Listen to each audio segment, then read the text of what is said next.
Race fans, it's time for the most famous words in motorsports. Please welcome the governor of Kentucky, Steve Beshear, as he gives the command to start engines. For the first ever NASCAR Sprint Cup race in the Commonwealth of Kentucky, the Quaker State 400, it's my pleasure to say, drivers, start your engines!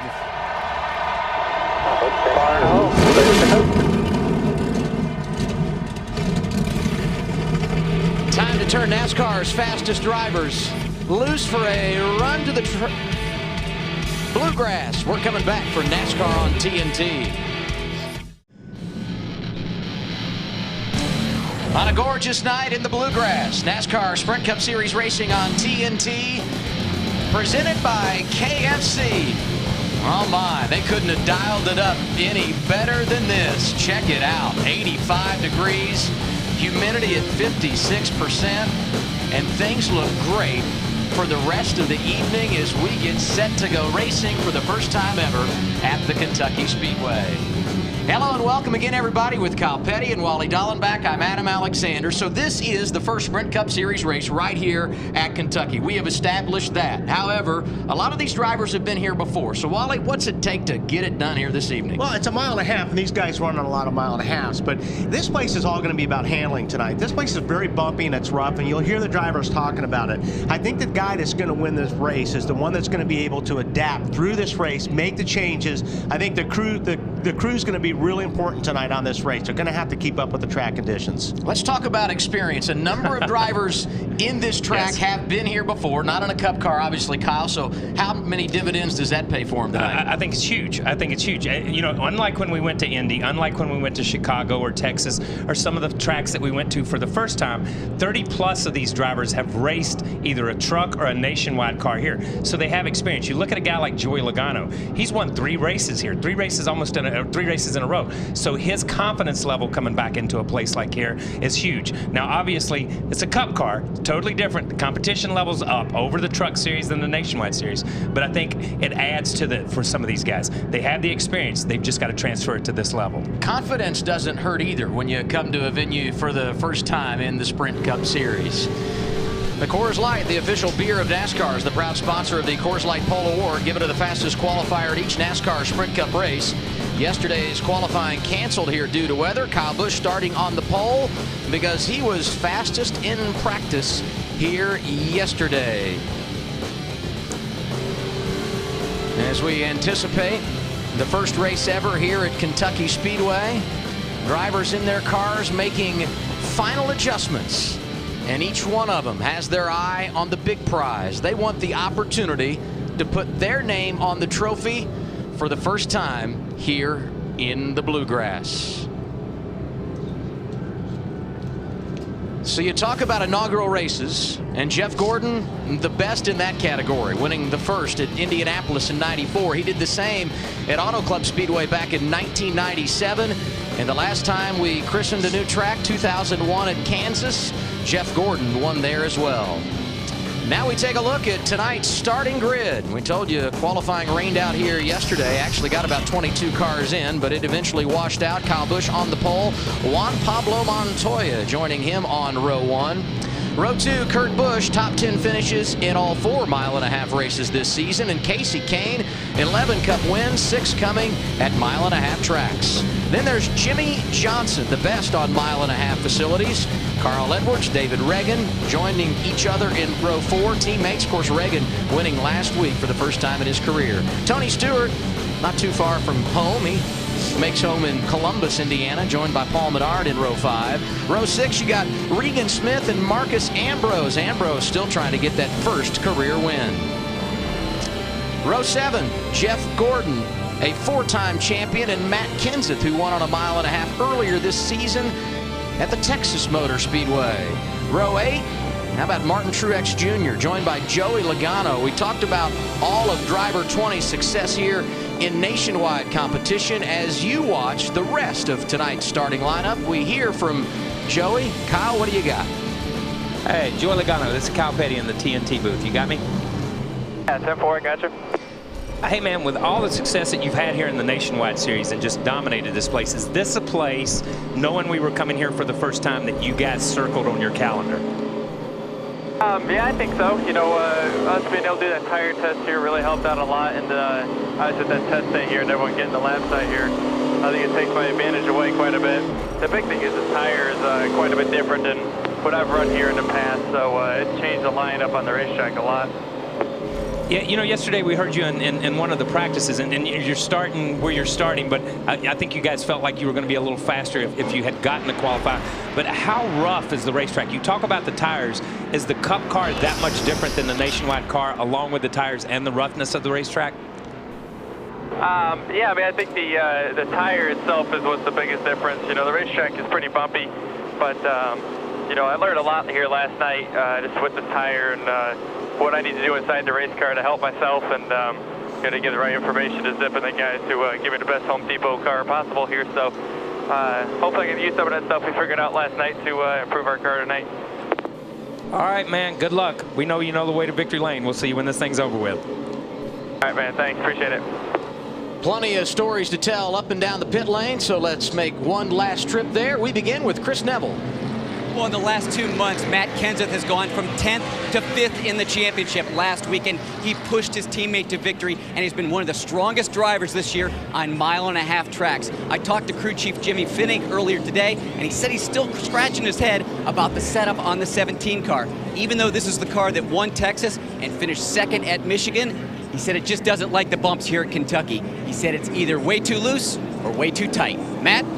Chris, it's already been a coulda, woulda, shoulda weekend for Brian Vickers. He was P1 in qualifying, and then the rain hit, and then qualifying was canceled. Reshuffled, he'll now roll off 27. The biggest item on his agenda is score a victory, trying to showcase his talent and score a ride for 2012. But the winning move may not be on the racetrack, but on top of the pit box, because talking to several different crew chiefs, the Goodyear tires are wearing so well, lack of give up, and I'll tell you what, we could see a lot of 2 and no tire stops this weekend. Ralph? A lot of 4s working for Casey Kane these days. He was 4th a week ago at Daytona in the 400. He was 4th last night in the Nationwide race. And oh yeah, number 4 starts 4th tonight. But Larry McReynolds, he's hoping to be number 1 when it's all said and done. Well, Ralph, we know to win this race here at Kentucky Speedway, it's going to take a fast, good handling race car. But don't rule out it might have something to do with this piece of equipment right here, the carburetor. How a driver treats it may be conserving fuel. Nobody on the circuit seems to be doing it better lately than Brad Keselowski. He did it at Kansas last month. He did it last night. And Marty Schneider is with the guy that may have to coach him to do it again, his crew chief, Paul Wolf. They're certainly on top of their game when it comes to this. And Paul, if it does come down to fuel mileage, how confident are you in your guy? How top of a game is he with that right now? Well, it seems like he does a pretty good job at it. He had to do it last night to get the win there in the Nationwide race. And everybody at Penske Engine has done a great job giving us power and fuel mileage. So if it turns into that, we feel like we're probably as good as anybody out here with the Miller Lite Dodge. So we're trying to keep this thing in the top 10 all night here and give a shot at the end. They start 6th tonight, Adam. Certainly a guy to keep your eye on tonight. Driver number 2, and now we get our race analysis for this evening's event. 400 miles, 267 laps, pit window just north of 50. Denny Hamlin changed an engine yesterday in practice. He goes to the rear, as does Dave Blaney for changing a transmission. A lot of anticipation about the first ever race here at Kentucky Speedway. It's finally arrived. We're less than a lap away. And you know, here at TNT, we like to do things different. Last week we gave you wide open coverage at Daytona.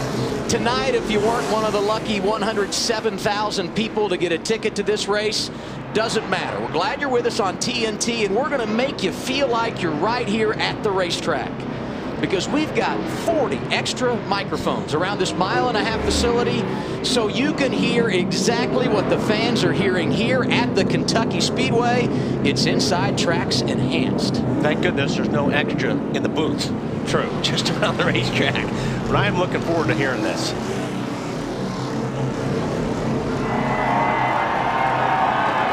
Packed house.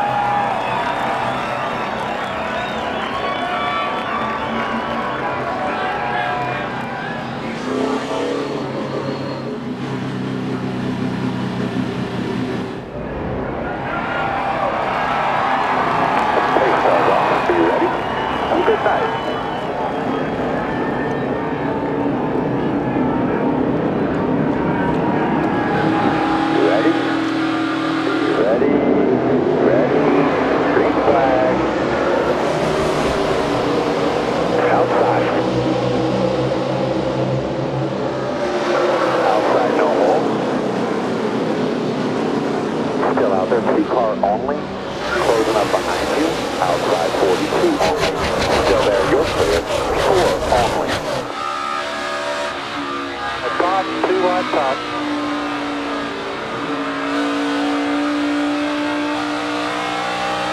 3 wide near the bottom here. 78's in the middle, y'all. Middle lane's clear now, but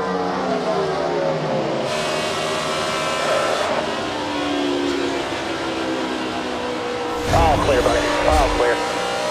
Back inside.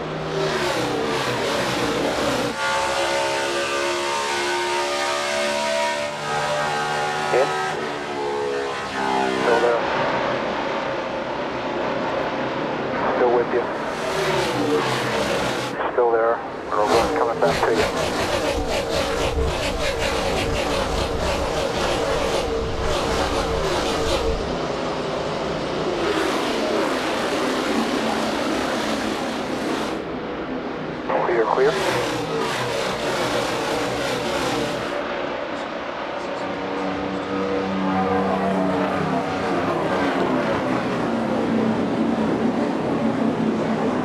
Clear. Clear high, clear high.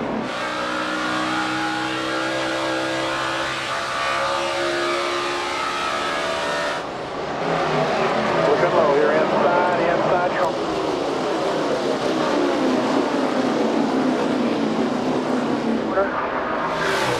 Even with you, back even.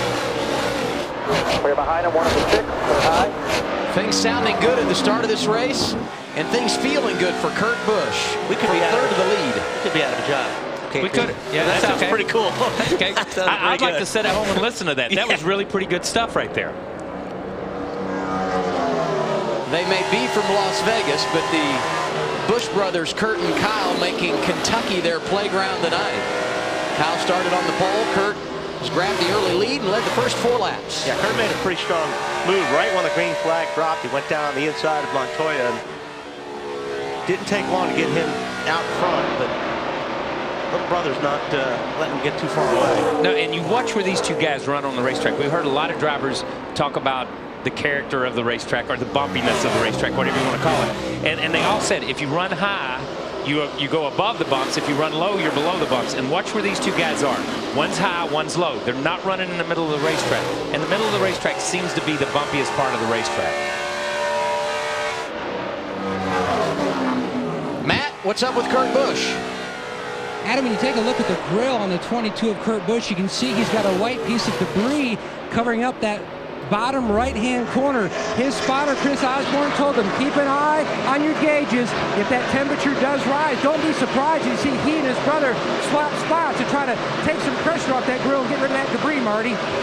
Matt, no alarm for Kyle Busch. This is kind of what he expected. I talked to him moments before he climbed in the car. He said, on Thursday, we actually worked on being better at the beginning of a run. He felt like we were almost too good late in a run. So they really worked hard on this portion, being good on sticker tires. But I think Kyle and Wally being good at the end of a run may pay dividends later. No, I think that's really going to be the most important thing here tonight, Marty, is just do what you got to do to get to the end of the run. But I think you want to be at your best in the last, quarter of that run at this racetrack. Yeah, these guys have talked all week. And remember, they came in here on Thursday, for you fans at home, they came in here on Thursday with a complete day of nothing but practice. So a lot of those guys did race stuff. That's all they really did. So I think the guys that understand the racetrack and where it's going to go, the long runs, and the guy that's most consistent over the whole run, not just at the first, is going to be your winner.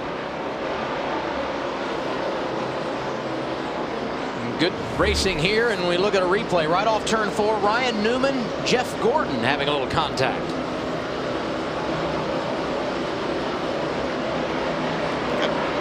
That's a part of the racetrack where no matter if you're running too wide, the car wants to get to the same spot of the exit of the corner. That's just close racing. Good save by Jeff. Yeah, and Ryan, coming off the flat of the racetrack, it's different than coming straight off the racetrack like Jeff was. Ryan got there, lost the nose, skated up into Jeff, and lucky that nothing happened. Talk about drivers being good over the long haul. Tony Stewart really worked on dialing in his car on the long run yesterday. Right now, Smoke scored in the 10th position. Kurt Busch has led every lap, 9 complete at Kentucky. It's been a 2-man show in the early laps at Kentucky. and both men named Busch. Kurt started third, grabbed the lead on lap 1, and he has not given it up. Taking the top spot through the first 16 laps, and brother Kyle 0.3 of a second behind. Casey Kane, Jimmy Johnson, Juan Pablo Montoya, the top 5 as we work lap 17 of 267. Yeah, this is probably the point really in the race where grip-wise is probably going to be the worst for these guys. I mean, as it cools off and the sun goes in, the track will get more grip. I'm sure some of these guys are probably wishing they had a lot more grip at this point, but this is the part where you got to hang on to that first pit stop, because I'm sure some of these teams are going to be making big swings as far as the chassis adjustments go.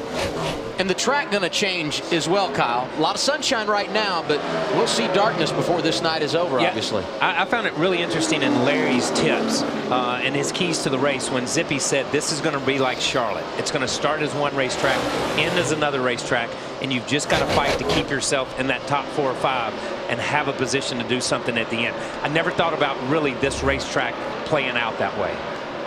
Biggest mover of the race right there. Denny Hamlin, engine change, started at the tail. He scored in the 28th position, 19 laps in. There, gap of 2 to the 00. All clear.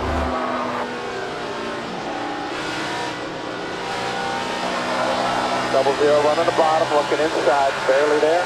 You are clear, you are clear. Gap of 8 back behind you.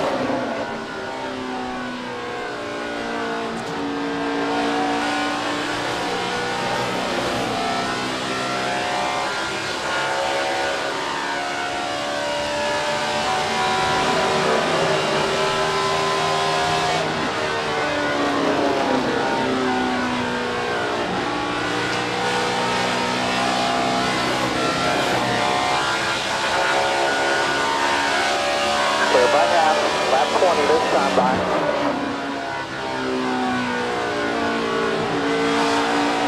Inside of you. Inside by himself. All clear.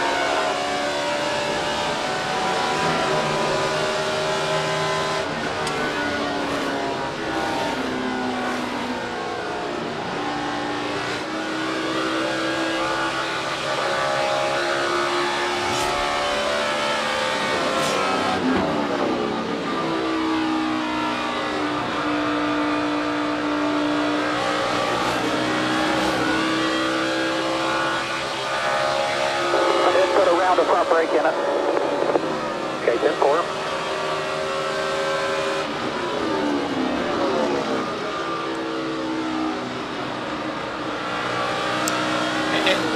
And he's going to put a round of front brake in it, obviously, because he's probably a little bit loose getting in the corner. When he's touching the brakes a little bit, getting down in the corner, the car is getting loose. It's got too much rear brake, so that's why he's going to put a round of front brake in it, try to balance that out a little bit. Had a lot of rain here yesterday, so the track schedule didn't allow these drivers as much practice time as what they would have liked. With that, NASCAR has told teams they will give them a competition caution at lap 30. We'll get that when we return. You're watching NASCAR on TNT.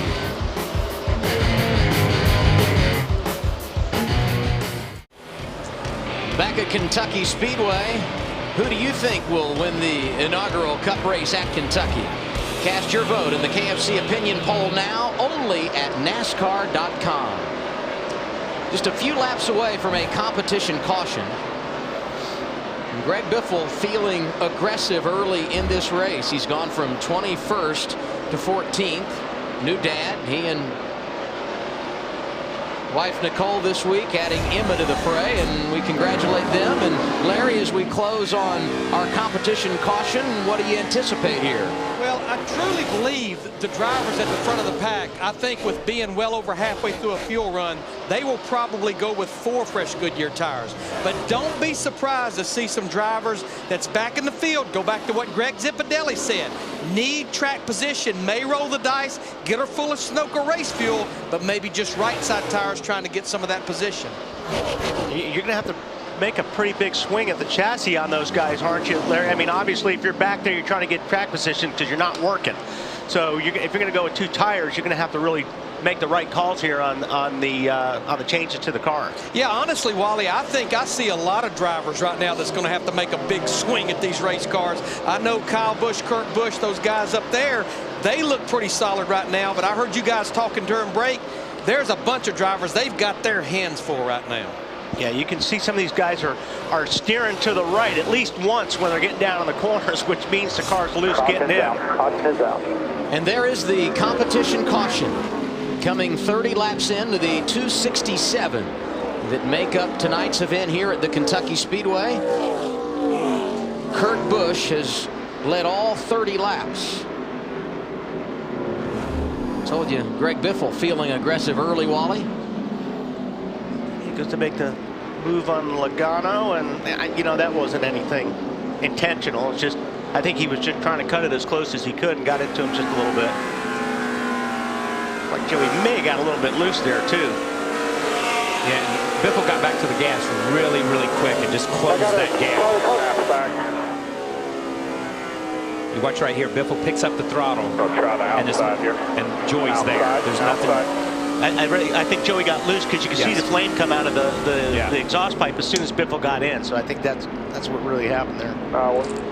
First caution of the night, Michael McDowell, the first car 1 lap down. He receives the free pass from NASCAR. And there is nothing like being on pit road when cars come down the pit lane. It is a great sight to see, and certainly there are plenty of sounds that go along with it. So watch and enjoy.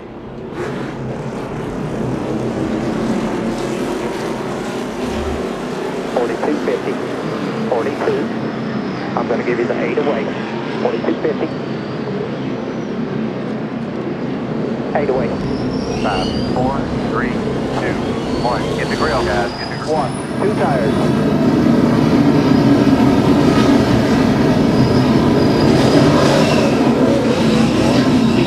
Go. Haul outside. Get it. Haul out. Get it. When you leave, you're going to start.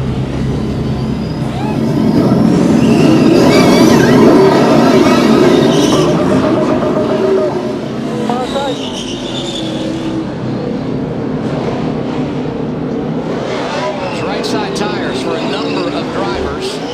See the race off pit road. Casey Kane up 2 positions. Kurt Busch, the leader, dropped to 3rd. We reset the field when we return.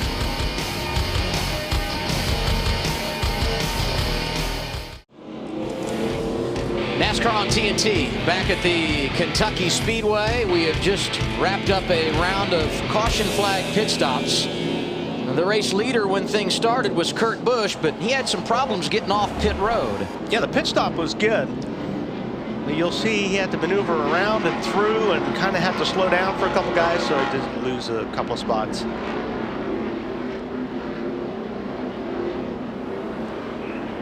Be ready. Go. 1 lane. Watch him right here. Still outside. Watch him to turn in. Outside. Clear to the grass. 42.50. That is great stuff. And yes, pit road can be a busy place. Time now to take your shot at $1 million. Log on to NASCAR.com/TNT Million. Enter to win the $1 Million Fan Challenge. You pick the top 10 finishers in tonight's race in correct finishing order, and you could win up to $1 million. You got to lap 66 to get your picks in or make changes. We wish you the best of luck.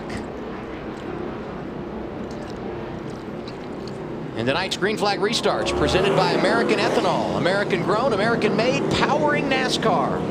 Green flag goes back in the air as we complete lap 35. On the front row, Casey Kane and Kyle Busch. Are you ready? Yeah, green flag.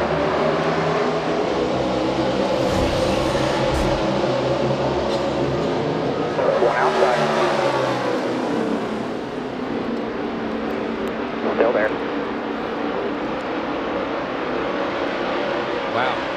It's Kyle Busch who's led the race on a restart from the outside line and now has led the race from the inside line. So he's made both those restarts work no matter where he starts. But he better run hard now because that 22 looks like it's coming back to the front.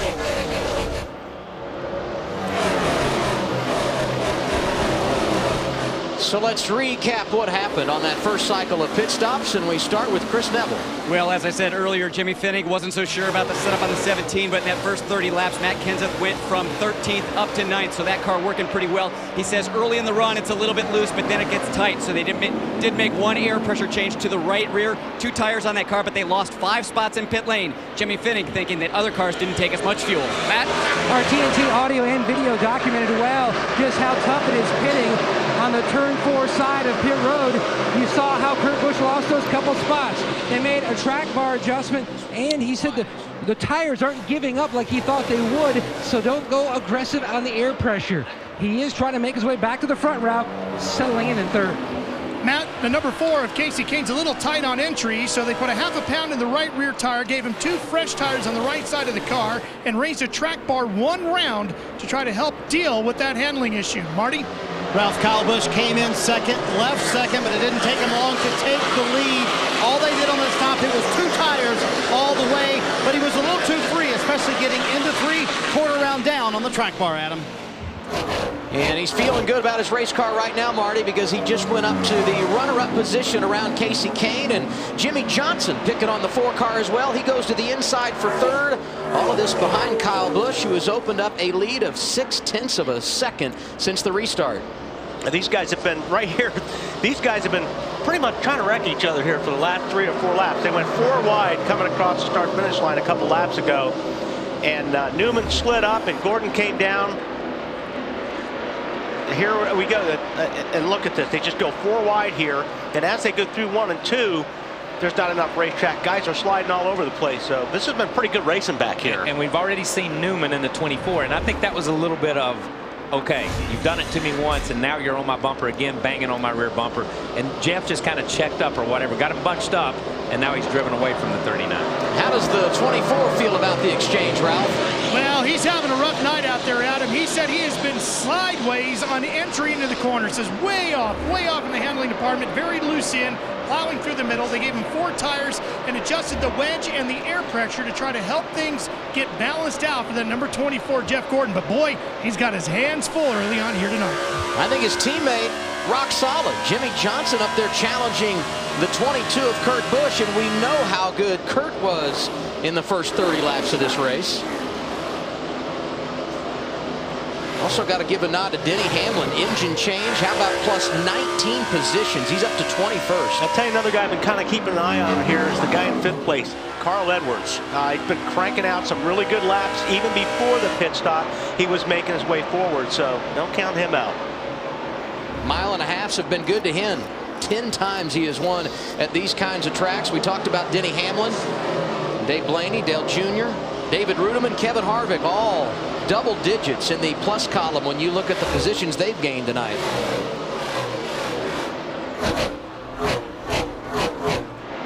Another guy that we should mention, Brad Keselowski. Good in practice yesterday. Started in the top 10, and he's hanging there. He won the last 1.5 mile race a couple of weeks ago at Kansas. 48 has hands full there, getting down on the bottom, trying to look for anywhere that the 22 isn't running to see if he can get any kind of advantage. But he got a little bit loose down there, gathered it up.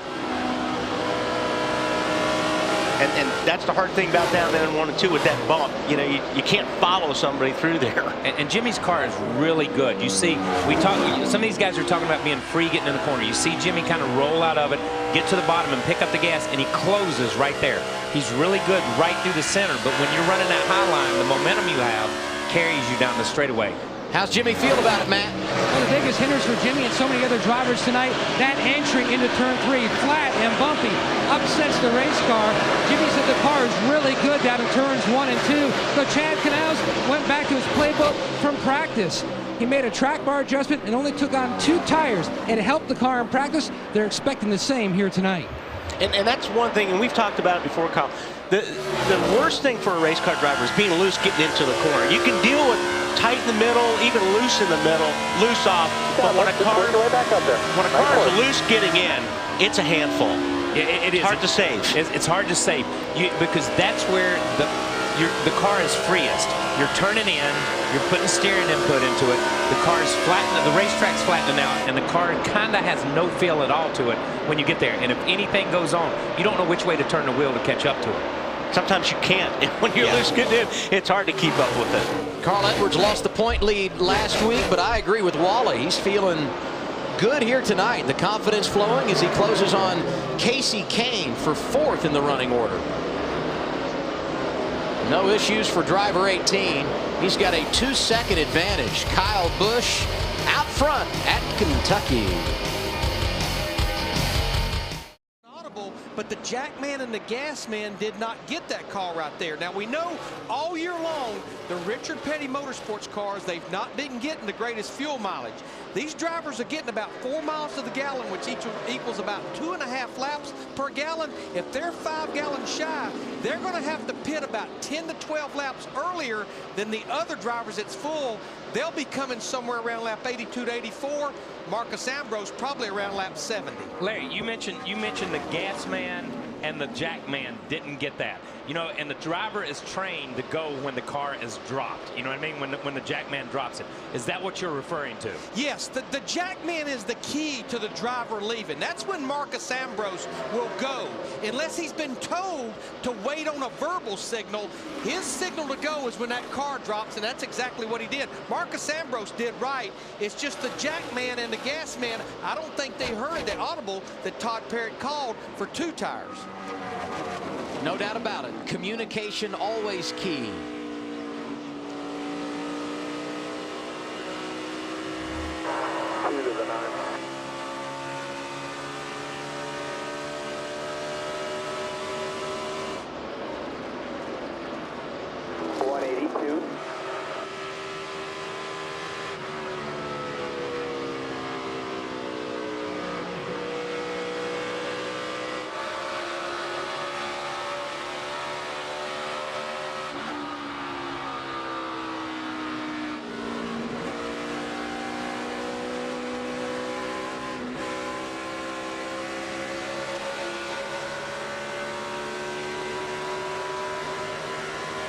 About 8 to Tony now, and these guys waiting.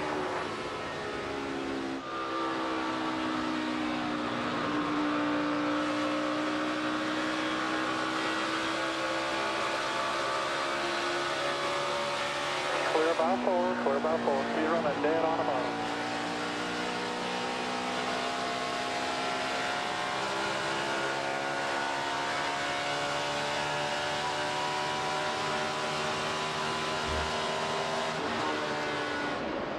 Riding on board with Paul Menard. He's been good in 10th. Nobody as good as Kyle Busch. His advantage right now, 3.3 seconds. Counselor? I don't get paid. I don't work. But you gonna count it? Just did. A lawyer with a past. He's about to face a case he can't afford to lose.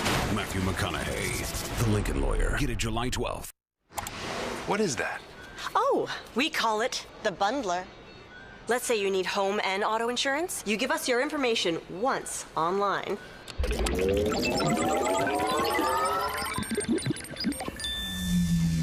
And we give you a discount on both. So like 2 in 1. How did you guys think of that? It just came to us. What? Bundling and saving made easy. Now that's Progressive. Call or click today.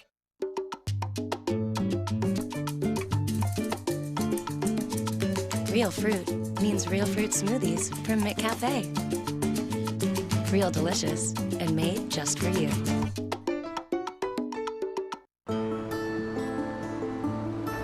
If you're looking for a pickup truck, check out the miles per gallon. Welcome back to the NASCAR Sprint Cup Series racing in Kentucky, presented by KFC.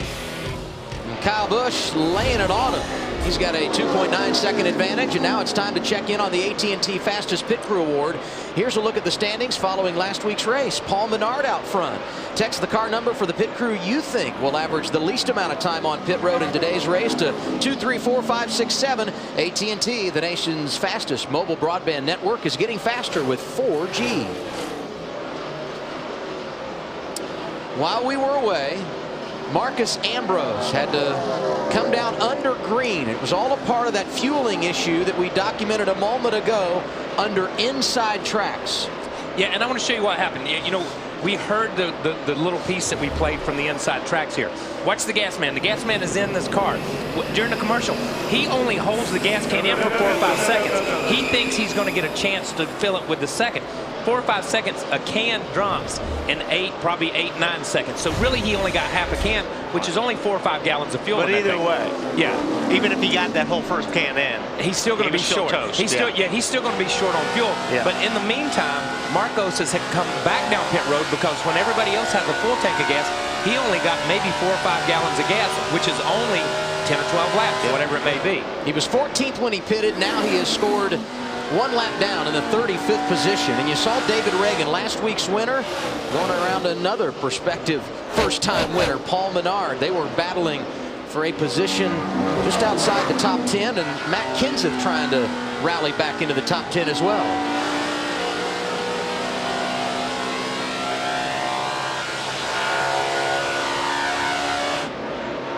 David Rudiman won about a year ago at Chicagoland Speedway. In fact, his 2 career victories coming on 1.5-mile tracks, and he's looked good this evening. Started 17th, and he's up to 7th, Chris. Well, I talked to Rodney Childers earlier, and he said because they did the tire test a couple weeks ago, they rolled off the truck strong. He was disappointed that they couldn't qualify. He said we definitely would have been up in the top 5. But David's saying right now that the car is just a little bit loose in and tight off. They think they can handle that. They're running great right now, running 7th. David, one of those 7 drivers that won last season that's yet to experience victory in 2011. And it's just, you know, watching the leaderboard over here, what the times are, it's incredible how close the times are. And it basically top 12 to 15 guys. I mean, it is so close right now. Casey Kane goes around Jimmy Johnson for 3rd. And that reminds me of something, Kyle. You got to be good on the long run. Jimmy passed Casey early in this run, now vice versa. Ralph? 99 is 3 back. Casey Kane is working his way around with this car right now, Adam, but he's talking a lot about the vibration and not just what's coming up out of the racetrack. Apparently, as you'll hear on this audio clip, he's been dealing with vibrations each and every week. I think it kind of vibrates so bad every week. Not everybody does, or it's just this. Yeah, I don't know, man. Just have to deal with it best we can there. I don't know. Sucks. Yeah, that's and I don't know what he's looking at. Sometimes, you know, from a driver's perspective, sometimes in the car you feel a vibration, and Wally, I'm sure you felt this. It's the harmonics of the drivetrain. It's the way the alignment is, what degree you run in the rear end, or the gear itself, or the rear end housing, how the drive shaft is mounted, whether it's indexed, how it is, or balanced the right way, how the transmission fits up, and how the engine is bolted together. There's a lot of factors that go into that harmonics, and it's as much a vibration as it is you just kind of feel it. Kyle Busch leading this race, 72 laps in.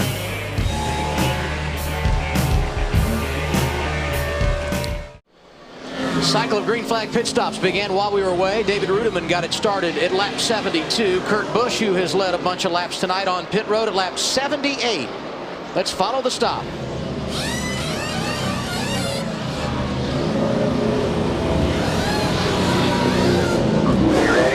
ready, go. Clear all the way out, 4250.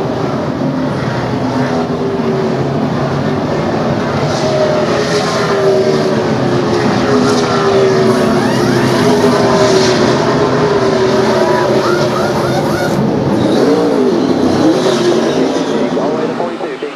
Dig.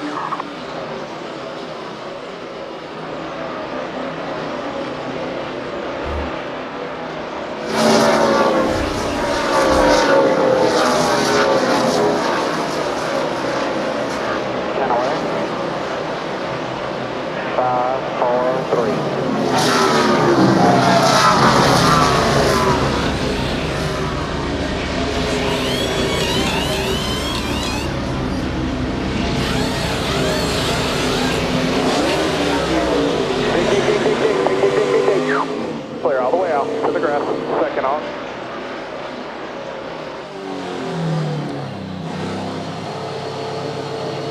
See you, boys.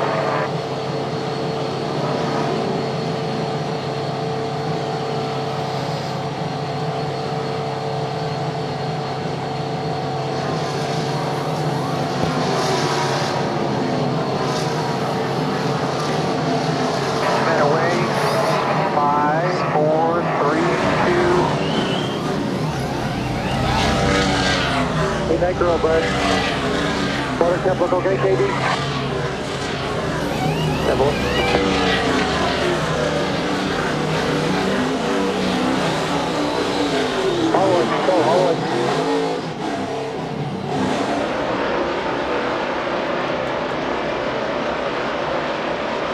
Kyle Busch, the race leader, made his pit stop.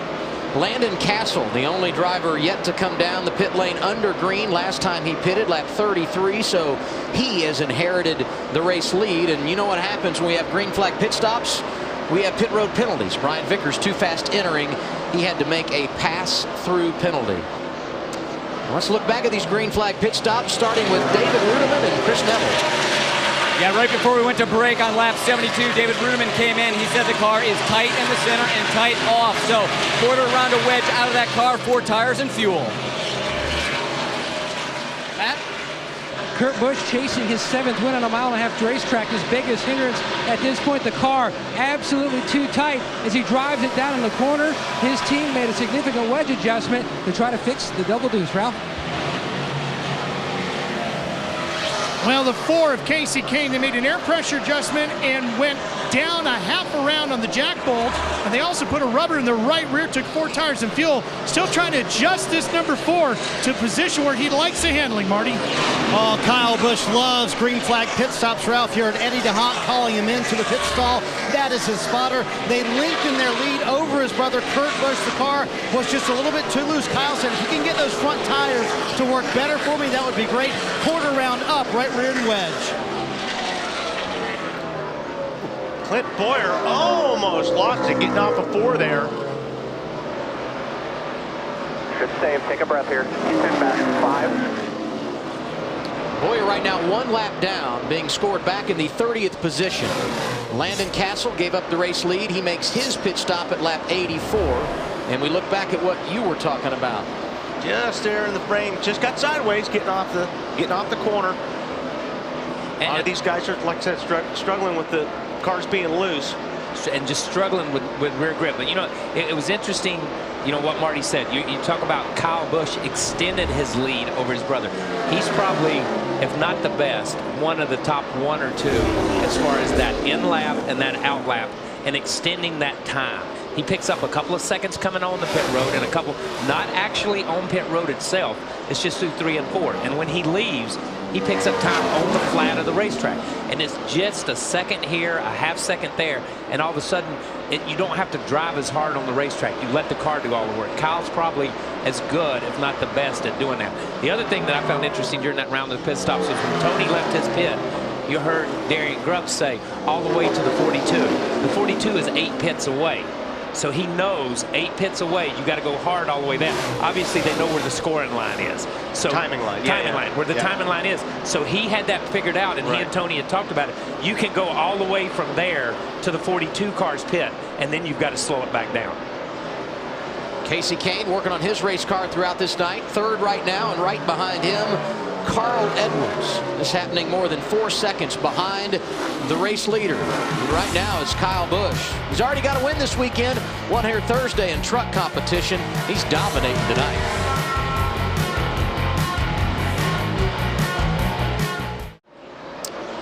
The NASCAR Sprint Cup Series rolling through the hills of Kentucky on a Saturday night. First ever event here at the Kentucky Speedway for the Cup cars, and Kyle Busch wants to put his name on the trophy. His advantage over older brother Kurt, 4.1 seconds. Casey Kane, Carl Edwards, David Ruderman make up the top 5, and in the 6th position right now, Jimmy Johnson, Matt.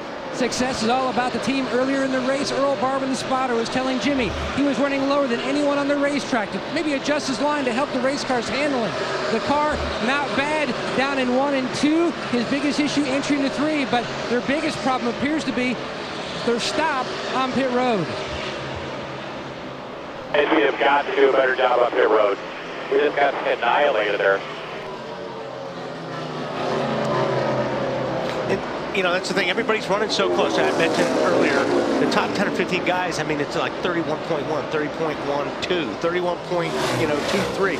Very, very close. So if you're going to give up a bunch of time on pit lane, it can make the difference tonight, especially if we get long green flag, laps, because Kyle Busch, he just picked up a lot of time, as Kyle mentioned.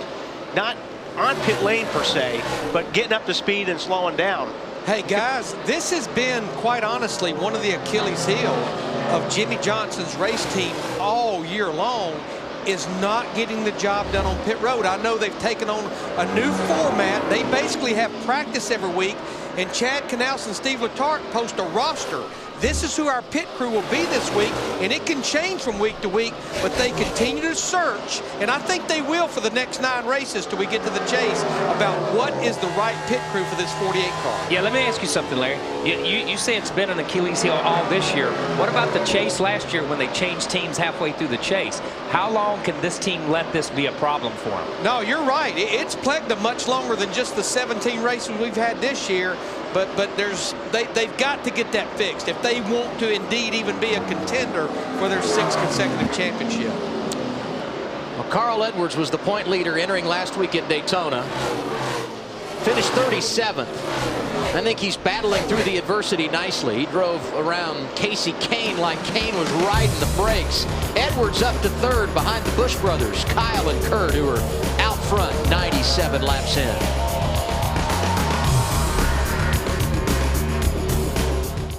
103 of 267 laps complete here at the Kentucky Speedway. So let's go through the field, presented by McDonald's. Marty Snyder. Adam, a terrific drive for Kyle Busch so far tonight. And really, should we be surprised that he's out front? We've talked about his teammate, Joey Logano, winning 3 straight from the pole here in the Nationwide Series. The man on top of the pit box for 2 of those 3 wins was Dave Rogers, the crew chief tonight for Kyle Busch here in the Cup Series. He said, I'm in traffic a little bit more in this run, so it's a little bit tighter, but don't make any adjustments, Matt. Impressive run by his brother, Busch the elder, Kurt, running in 2nd, lost the lead on pit road, just settling in. This team, it's like flipping a switch from the start of the season to where we are today. He said a couple months ago his team was beating their head against the wall. A number of changes made. They are really looking forward as we inch ever closer to the chase of making a run at a 2nd championship. His car just a little bit on the tight side. Matt, as promised in Countdown to Green, Carl Edwards being a little more aggressive tonight. Terrific with his feedback to Bob Osborne. He said the nose much better in the track than it was yesterday. He said, when I get behind someone, though, I absolutely come to a stop. Car really stalling out and a little too tight when he's in traffic. Casey Kane is not rolling through the corner fast enough, Marty. He's having to hold the brake a little too long. They're talking about putting a packer in the front of the car and taking a ½ pound of air pressure adjustment out of the right front. That's what they're thinking about as they get ready for this next round of pit stops coming up here for Casey Kane. Chris. Well, David Ruman started 17th. He's worked his way up to 5th. He's very happy with the car. He said on the radio, guys, we are as good as anybody through turns 1 and 2, but we're getting beat through turns 3 and 4. The car is still a little bit tight. Matt? Jimmy Johnson's run here in Nationwide, he said it's apples to oranges, the Nationwide car back when he ran here to the current Cup car.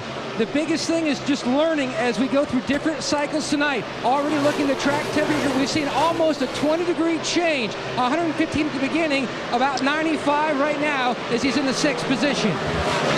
Matt, very strong run for Brad Keselowski in the 7th position. In every run, he said it gets better the longer we run. At the beginning, it's a little bit too loose. They wanted to fix the entry, and they need a good run. They've only had 1 top 10 since their win at Kansas. That win came in this same exact race car. Ralph? Marty, the only car faster than the 42 on Pablo Montoya right now is Matt Kenseth in the 17 who's chasing him. Montoya's a little tight. He's better on the longer runs. They haven't made any big adjustments yet, but they're getting ready to on this next stop. Well, early in the race, Matt Kenseth thought he broke a valve spring, but later on they just realized that the engine was just loading up in the first 10 laps. It's been running great ever since. He said early in the run, the car is loose and then transitions to tight. On that last stop, all they did was an air pressure change. 1 spot behind him in 10th place. Our points leader, Kevin Harvick. Well, Kevin's been very quiet on the radio since the last pit stop. I haven't heard Kevin at all. He said the car very good before that last pit stop, just a slight air pressure change. Larry? Yeah, I've been watching Kevin Harvick's teammate, Paul Menard, in that 27 car, getting on a little bit of a roll here lately, but he's running about where he qualified. Started back in the 10th, running 11th, looking for that first career win.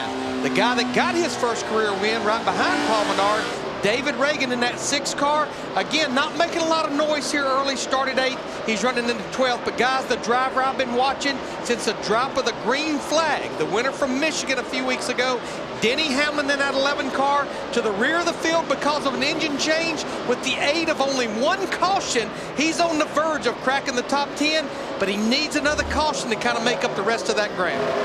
And I'll tell you what, there's going to be a heck of a race for the lucky dog right now. You got Jeff Gordon, Newman, and Earnhardt's right there. The next car, actually Gordon's the next car to go a lap down, but there's some really good cars right now that are being put a lap down.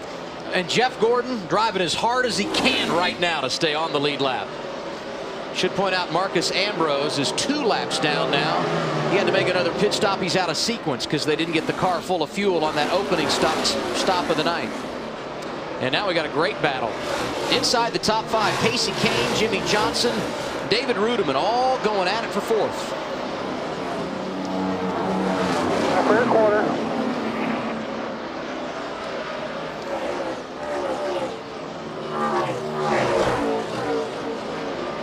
Still down there. Let that 48 go, Beak. So Jimmy Johnson had those issues on pit road a while ago. He's back in the top 5. Kyle Busch still leading at Kentucky. So who do you think will win the inaugural Cup race at Kentucky Speedway? Cast your vote in the KFC opinion poll right now, only at NASCAR.com. Second cycle of green flag pit stops underway. Kyle Busch leading, but already a number of cars have made pit stops. Mark Martin and Jamie McMurray have been there. A.J. Allmendinger was down pit road. Landon Castle in right now, and here comes Casey Kane.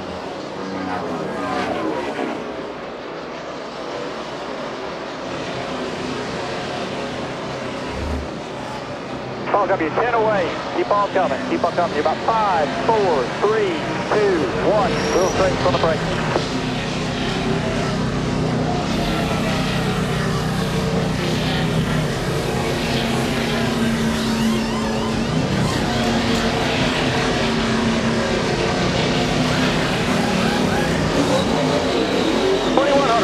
Go, go, go. 41. Go, go, go, go, go. Right there, right there, right there.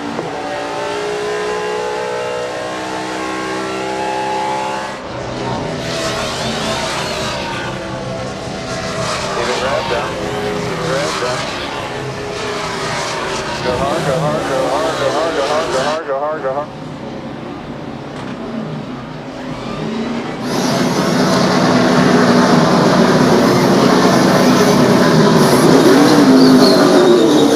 You are clear, nothing coming, 4,000.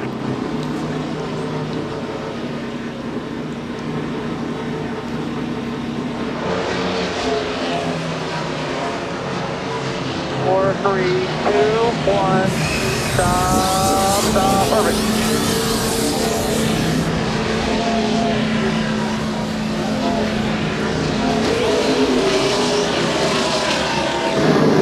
Hard, hard, dig.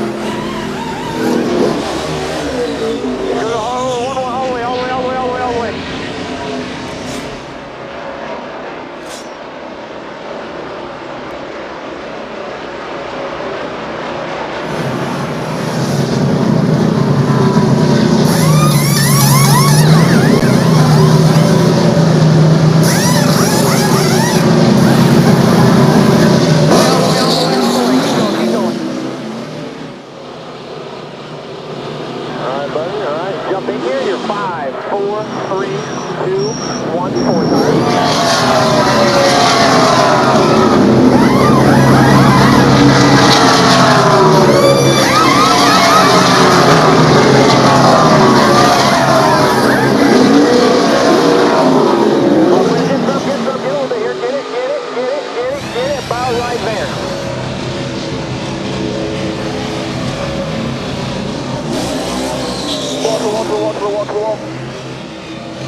clear. Way out to the grass.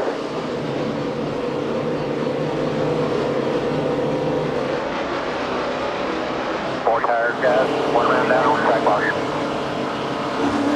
8 away. 5, 4, 3, 2, 1.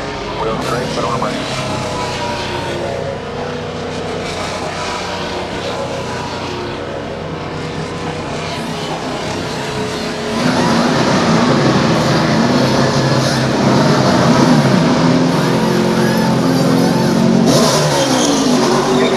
We're all out. 4250.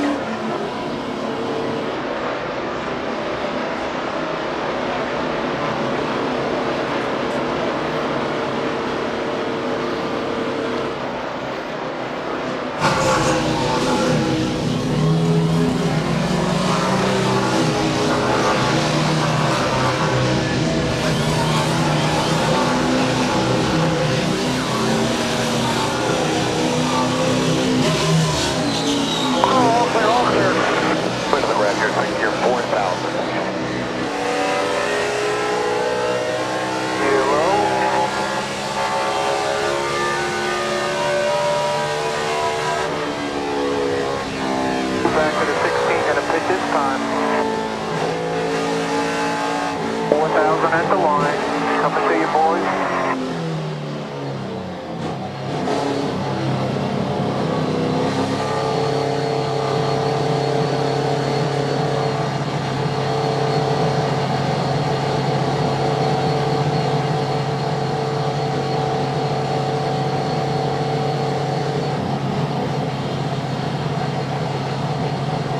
Away.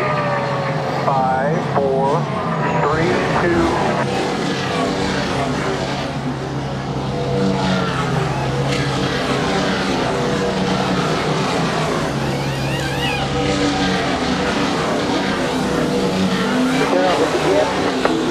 Go, go, go, go, go, go.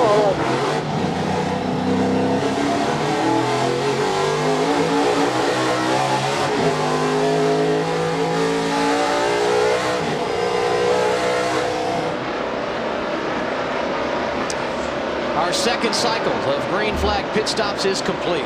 So nice to hear him make the music along pit lane. And as Brad Keselowski exits the pit road, right behind him, Mike Bliss.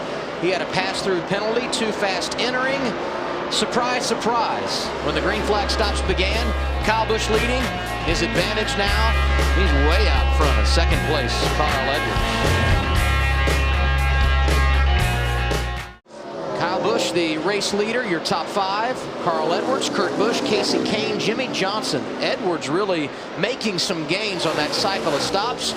Let's look back at what happened under green a moment ago on pit road and start with Chris Neville. Matt Kenseth currently running ninth. He was supposed to come to pit lane on lap 126, but he had a car to his inside, couldn't get down to pit lane, so he had to squeeze out one additional lap, going 51 laps on that last run. His only complaint, the car a little bit tight in traffic. The only change they did, half pound of air out of the left front. Matt? Kurt Busch runs in third, slightly slower stop that time for the Pennzoil guys. Busch says the racetrack to him feels like it's going through a major change, much tighter that last run. You heard Steve Addington on our enhanced audio make the call for a track bar adjustment, trying to free up this 22 car for this current run. Ralph. Matt, Casey Kane still playing that 4 game. He's running in 4th in car number 4 right now. He's been skimming the splitter across the ground. So they put a Packer into the right front, and they also went 1 round down on the right rear jack bolt and a little air pressure out of the right front, trying to get that splitter up off the ground, Marty.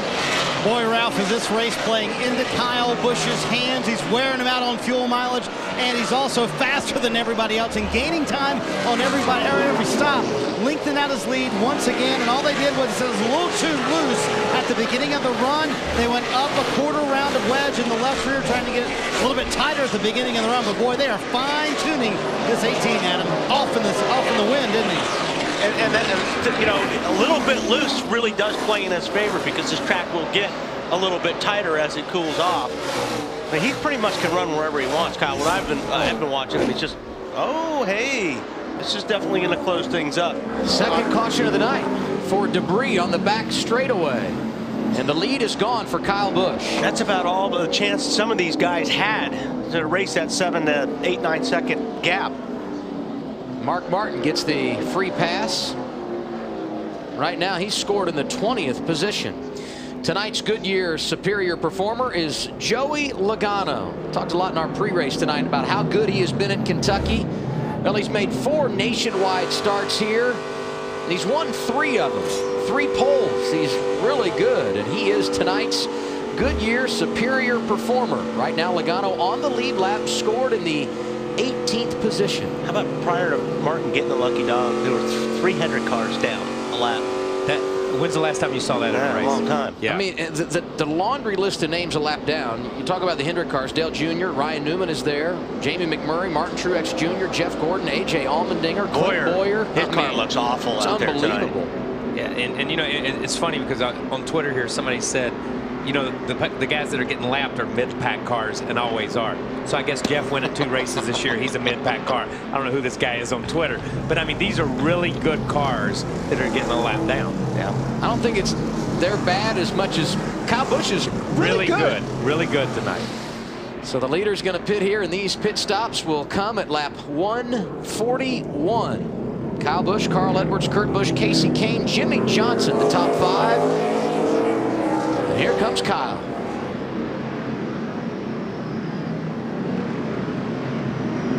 Sure, yeah, water.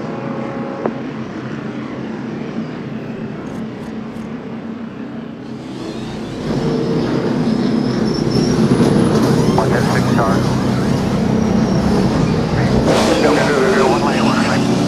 All clear, bud, clear up, 2250. All right, go, all the way out, 4100, 4100.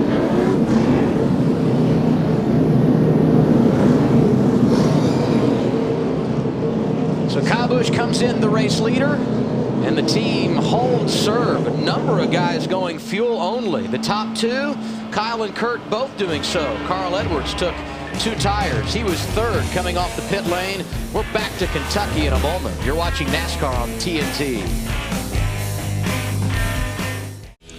Under caution for the 2nd time tonight, Brad Keselowski, Tony Stewart stayed out. They are the front 2. 9 drivers took the wave around. Earnhardt Jr., Newman, McMurray, Martin Truex Jr., and Jeff Gordon, who now all 5 are back on the lead lap. Larry? Well, Adam, we've been hearing a lot of the drivers talk about how much this track is cooling down and how aggressive they're getting with the changes. I've been pretty impressed with Kenny Francis and Casey Kane in that 4 car, running up in the top 5, top 10. How aggressive they've been getting. Earlier in the race, they put half of a rubber in the right rear. Stiffens that right rear spring up, makes that car really turn a lot better. But on this last stop, Ralph Shaheen reported that this is a bump stop on the front shock. He was complaining about the splitter of the car bottoming out. What they did, the front tire changer, while he had the front tire off, he went in there and just put this few thousand shim in there, and that just reduces the travel ever so slightly. But guys, the biggest thing, they've been doing this, and they've not been losing a lot of positions on pit stops. Yeah, that's what when Ralph mentioned that earlier, Larry, it was pretty incredible that he said they did all that stuff and did not lose any time on pit lane. Those guys are getting after it down there. We go back to green as we complete lap 146 of 267. And with the lights out on the pace car, we listen in. It's Inside Tracks Enhanced.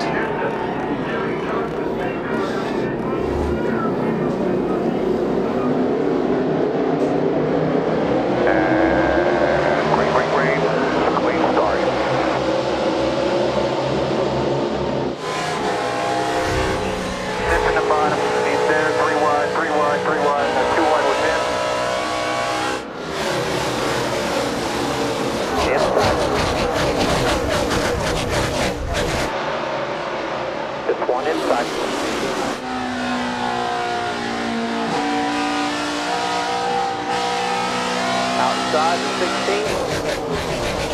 You're clear. You're clear. Still there. Still there. Clear, clear. Now the 2.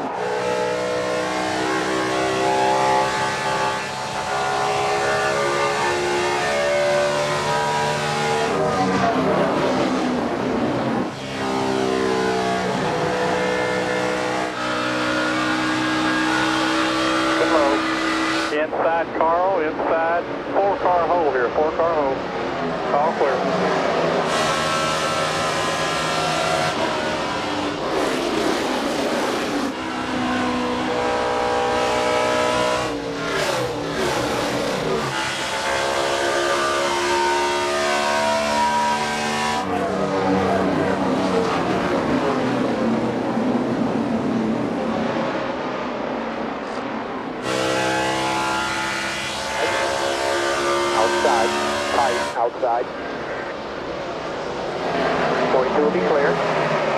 42 will be clear.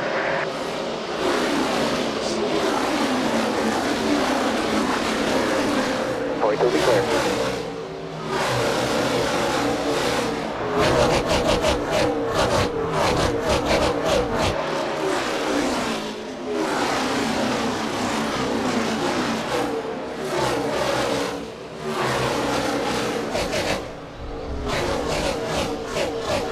Still there, 3 wide. 3 wide inside. Inside, still there. Still 3 wide. 3 wide. Still 3 wide. 3 wide. Still there. Still there. Clear high, clear high. Inside 17.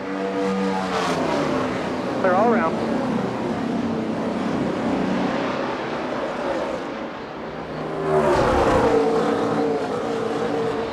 Clear by 1. Good job, bud. Go get him now.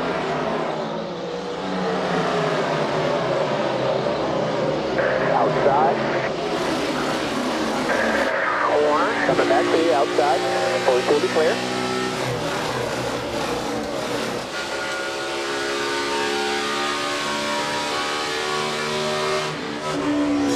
Caution's out for oil. Come on the track here. Caution's out. And we're hearing from NASCAR there may be oil in turns 3 and 4, bringing out our 3rd caution of the night. And watch David Reagan. This perhaps the reason we got the caution. Oh, look at his front tires. They're already cranked to the right way before he even got into the corner. Good job of hanging on to that thing.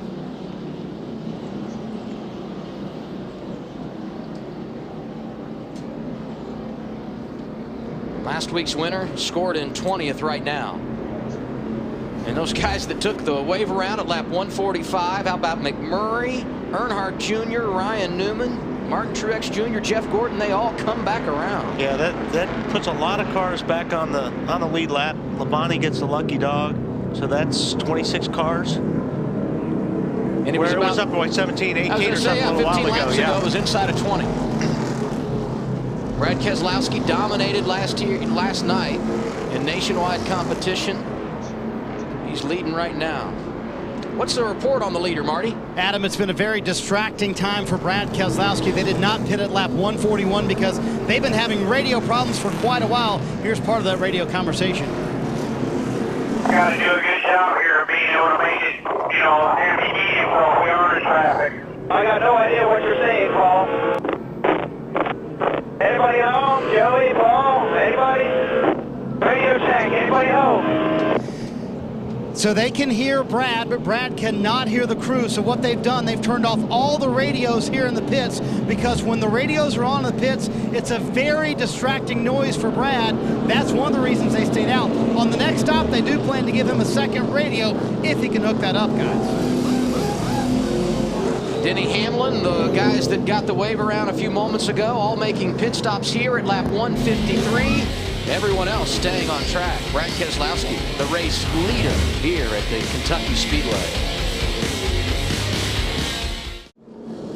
And we are under caution for the 3rd time here at Kentucky Speedway. 155 laps complete out of 267. Brad Keselowski continues to be the leader, but Larry McReynolds, as we look at the point standings, things have toggled up and down quite a bit. And the one thing I know that's jumping out is Tony Stewart.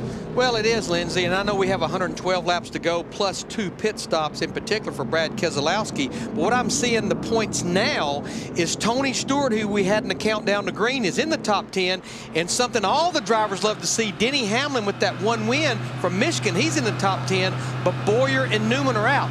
But where Brad Keselowski is running right now with that 1 win from Kansas, he is now in the top 20. He needs to seal the deal here tonight and stay in the top 20 when we leave here with 8 races to the chase. Who do you think has hurt themselves the most so far, Larry? Well, it looks like to me that Clint Boyer has not been good since the drop of the green flag. I mean, we watched him almost spin out off of turn 4. He's 28th, 1 lap down. The good news for Clint Boyer, we are headed to Loudon next week, and he loves that place. Exactly, guys. So the points standings continues to toggle back and forth. Kevin Harvick, however, remains the leader as of now.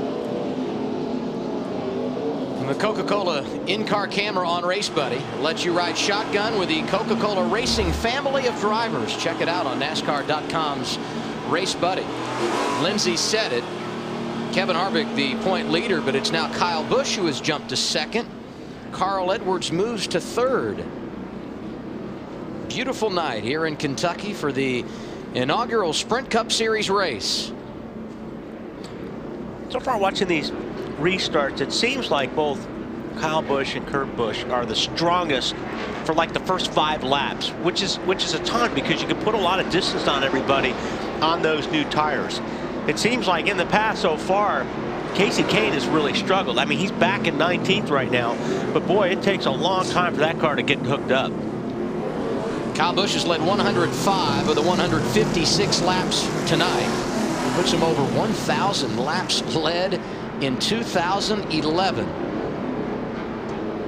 And he starts on the front row with Brad Keselowski. BK choosing the outside lane, and there's 12 laps difference in their tires. Kyle has the fresher of the two.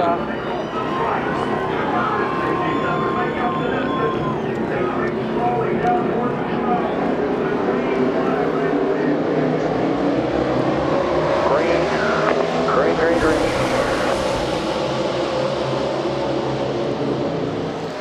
Line up at the bottom.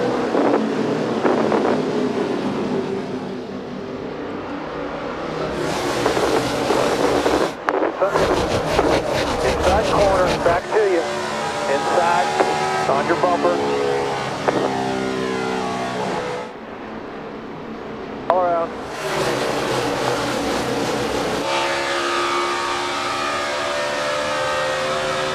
One to the fourth, the crowd.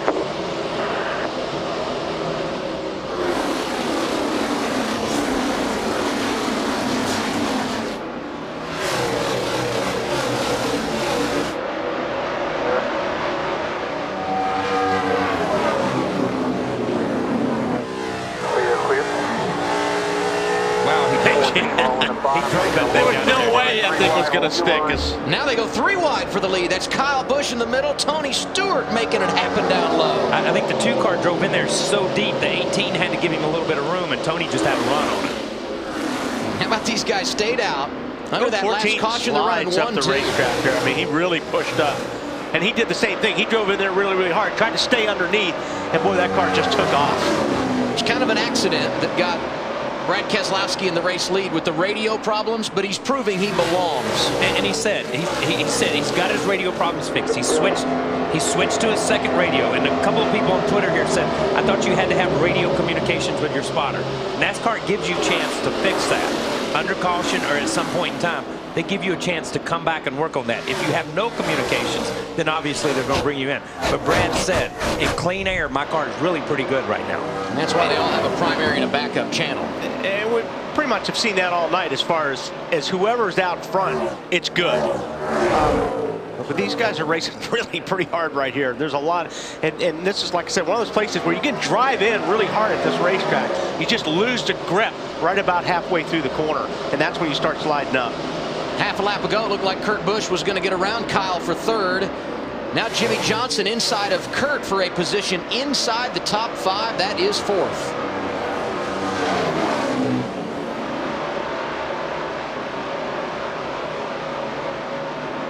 Last time Tony Stewart pitted, he's second right now, was lap 124. Brad Keselowski last pitted at lap 129. For Kyle Busch and the others running in the top 10, they pitted under caution at lap 141, and the advantage right now for the Blue Deuce over a second as Jimmy Johnson works on Kurt Busch again.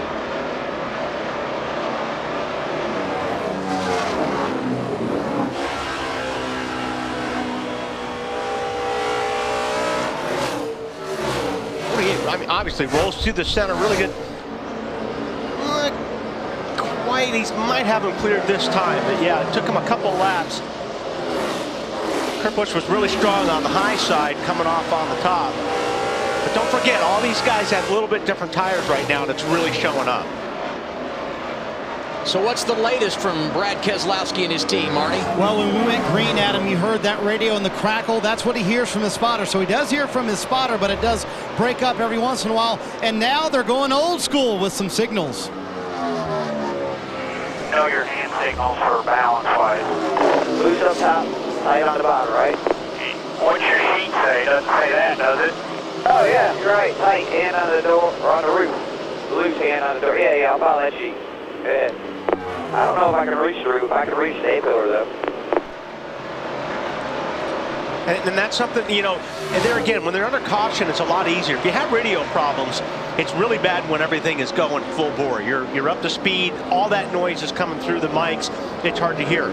When it's caution, that's when you can really communicate the best with your guys when you're having radio problems. So they're just trying to figure out, all right, if we're going to continue to have these problems, we need to know from the driver what the car's doing, so when he hits pit lane, we know what changes to make. Talked about the guys in the top 5. David Rudeman, 6th. You see him there in the 00 Tums Toyota. Right behind him, Juan Pablo Montoya, Matt Kenseth, Carl Edwards, and Kevin Harvick, the top 10 with 165 laps complete. Brad Keselowski feeling good, but a pit stop not too far away for the Blue Deuce.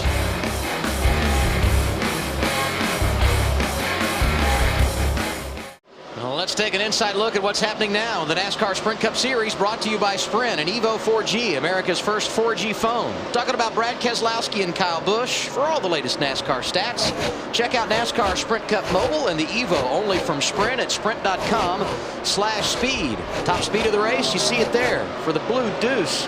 Up around 200 miles per hour. And what about Kyle Busch tonight? He has led the most laps in this race, 106. He's 3rd right now. Sandwiched in between Tony Stewart. Stewart and Keselowski on a different pit cycle than those guys from 3rd on back. They did not pit under caution at lap 41, and at some point here they got to be thinking about a green flag stop, Larry. Well, yeah, Tony Stewart, I think, will be the first driver to hit pit road, because by my calculations, he's been running about 47 to 48 laps each time. He was on pit road at lap 124, so probably here in the next 2, 3, 4 laps, we'll see that 14 car of Tony Stewart making a green flag stop. Brad Keselowski 5 laps to the good in comparison to Tony Stewart when you look at their last pit stop.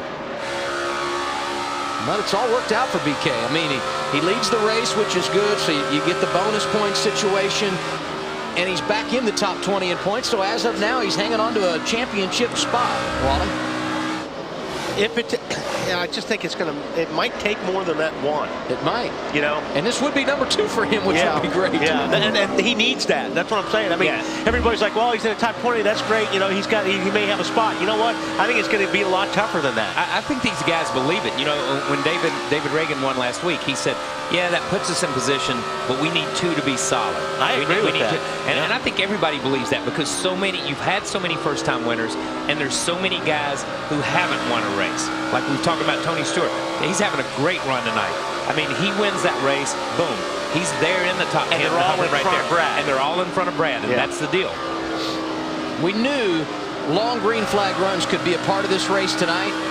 One of the best yesterday in practice, Kyle, when you look at long runs, Tony Stewart. They worked hard on it. I think it's paying dividends tonight. But we watched that practice yesterday, and Tony Stewart was, what, 28th, 29th, 30th, just making race runs. But he was the top of the 5-lap average. He was the top of the 10-lap average, and he was out there making long runs. And when he made his qualifying run, he went to 7th on the board that day.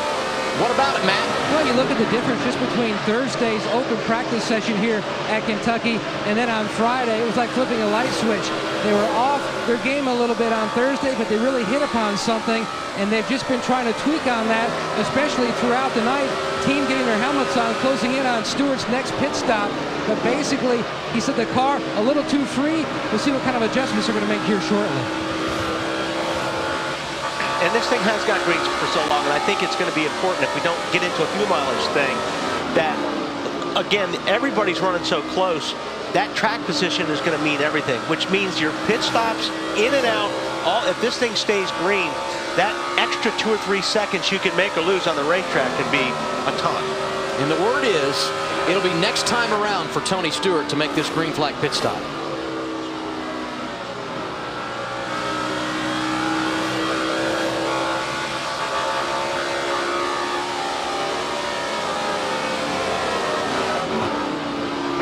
Second, AC car nose.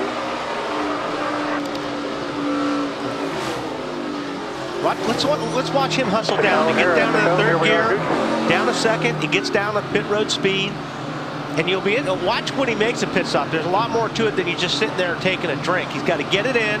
He's got to hold the brakes, hold the steering wheel straight. When they get done with the right sides, he'll put it in gear to get ready to take off when they finish the left sides. 2, 1. Gets a drink here. Goes around. Now you put in gear on the way around.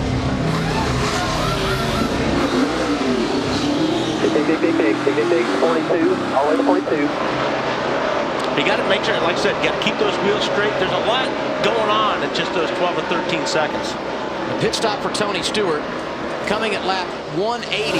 And there you see Juan Pablo Montoya getting good as the run continues. He goes around David Rudiman for 5th. Brad Keselowski, the race leader, but he, like Tony Stewart, going to have to make a green flag pit stop unless the caution comes out rather quickly. Expect him sometime in the next 5 laps. And that would put Kyle Busch back in the race lead. Kyle's been the dominator here tonight, leading some 106 laps. Brad Keselowski second in that category. He has led 38 circuits this evening. We've been talking about how good Kyle Busch is, getting in, all that. Right now he's behind Keselowski by 1.4 seconds. So it'll be interesting to see if he erases that margin just on the pit stop. When they coming, Marty? Well, they're going to come in about 3 laps, and when you don't have radio communication, Adam, you've got to figure out the fuel mileage yourself. So when they were under green, Brad said, I'm going to assume I have to pit about lap 184 based on what you told me this morning. Fortunately, they did get a caution. Paul Wolfe said pit about lap 185 or 186. He'll hear that from his spotter, and that's when Brad Keselowski will come down pit road. And yes, he is using the hand signals. Car a little bit too loose getting into the corner right now. I think it's so cool that Paul Wolfe was on top of things this morning to tell Brad Keselowski, here's Matt, how many laps you can run on fuel. Little did he know they would be put in his box, but it's great that Brad Keselowski is aware of it, and he was able to calculate it on his own during the caution. Yeah, and I'm going to add something there, Larry. I think it's cool that Brad Keselowski has enough presence of mind to ride around out here and try to find the scoreboard to see how many laps, because obviously the scoreboard's in a strange position at this racetrack. There's one going into turn 1 and one coming out of turn 4. As he comes down the front stretch, he has the presence of mind to look up and say 182, 183, 184, it's time to pit.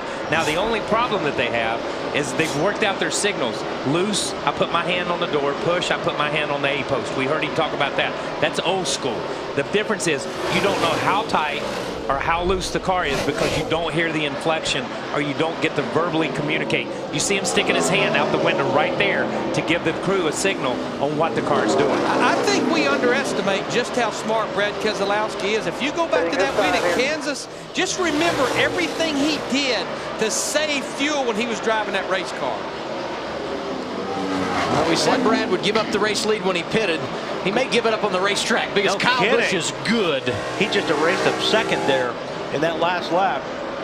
And here comes Keselowski for the stop. It will come at lap 186. I see 4 tires. 4 tires. Waiting on gas here. Go on, Paul. Not waiting on gas. Just going on the jack here all the way down. All right. 10 away.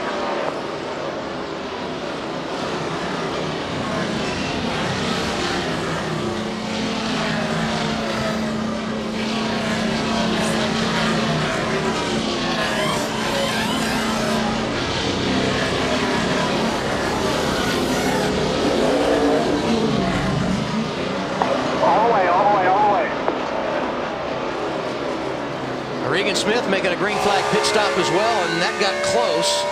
Regan back outside the top 20 himself. Keselowski right now scored 23rd. Kyle Busch back in front. He's in front of Jimmy Johnson.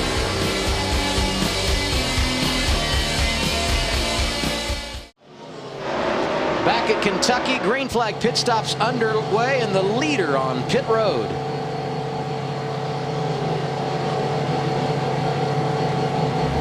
Drink if you got one.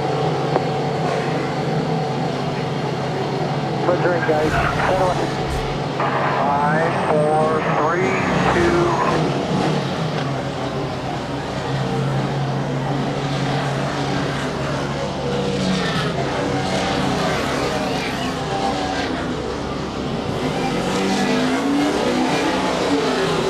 All the way, go, go, go, go.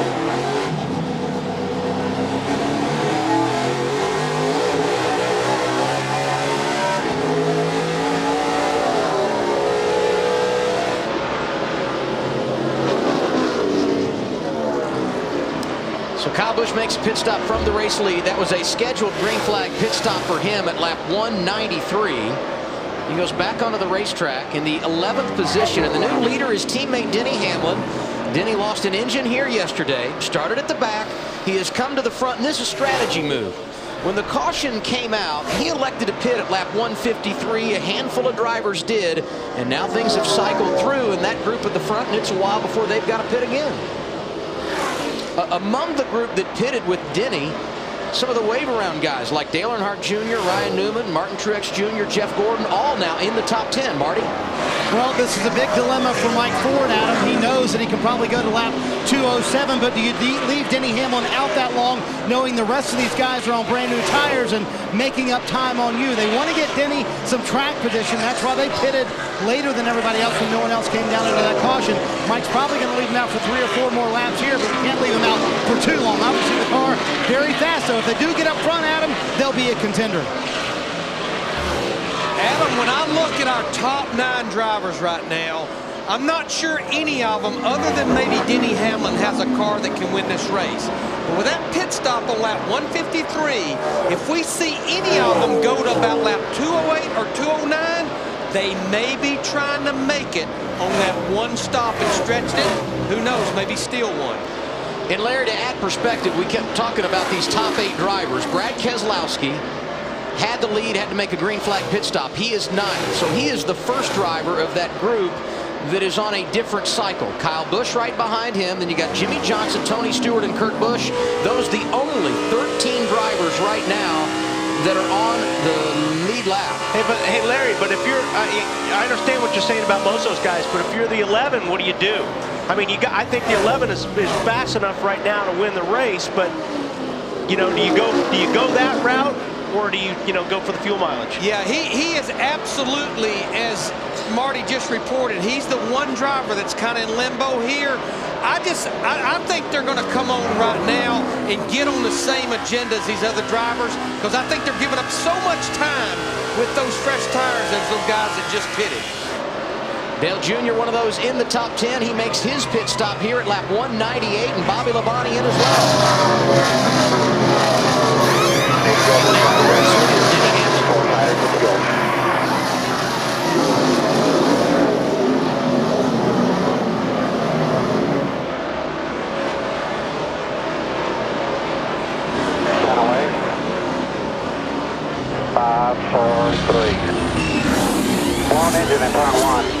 And now we got a caution and a big smoker. Jamie McMurray up in turn 2.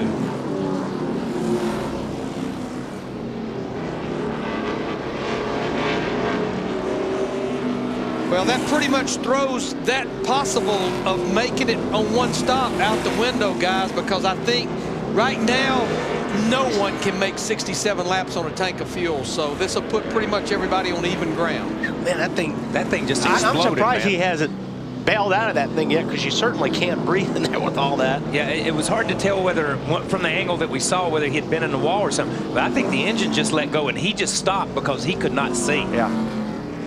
See McMurray moving around inside the race car, gloves off. That's a good sign. There goes the helmet. Let's look one more time at what happened. You see him just coming into turn 1. Oh, God. Yeah, that's big. That's big right there. I can't remember seeing one that blew up that big. No, that's a speedway explosion, but it's all white smoke. And when you see white smoke like that, most of the time it's knocked a hole in But a look piston. inside the car, like you said, he cannot see where he's going. He just jams on the brakes. I mean, jams on the brakes just so he doesn't run into somebody. Yeah, and it's like it just knocked the pistons out of it, because it's just all white smoke. An interesting group at the front. David Reagan, the leader. Back at the Kentucky Speedway, 202 of 267 laps complete. It's for Sprint Cup Series Racing, presented by KFC. Sometimes it's a game of inches in NASCAR. Denny Hamlin making a pit stop. Caution comes out. David Reagan, the race leader. Hamlin staying on the lead lap by that much. It was close. So that group out front has now made their pit stops. Martin Truex Jr., David Reagan, Jeff Gordon, and others. And that has put Brad Keselowski back in the race lead. We get set for the restart when we return to Kentucky.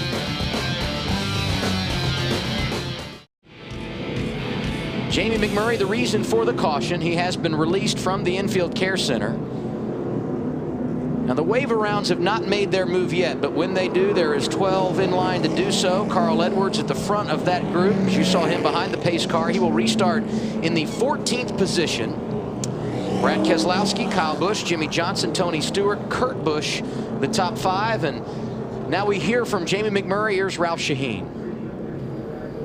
Jamie, what's it like inside that car when it packs full of smoke like that? Yeah, I got a little bit freaked out because when I felt the motor start shaking and blow up, and the smoke came in the car so fast that I couldn't see, and I was more concerned with getting the car stopped and trying to get the spotter to help me drive the car than put it in neutral. So it was getting worse as I was going into the corner. So that's the first time it's ever happened to me, so it's really odd. You're really the first driver we've had a chance to talk to from during the race about what the experience is like racing here at Kentucky tonight. What's your take? Well, the track is really slick on the restarts, especially being in the back. Everybody's fighting to get to the bottom, and then as you run a few laps, it widens out and gets two grooves wide.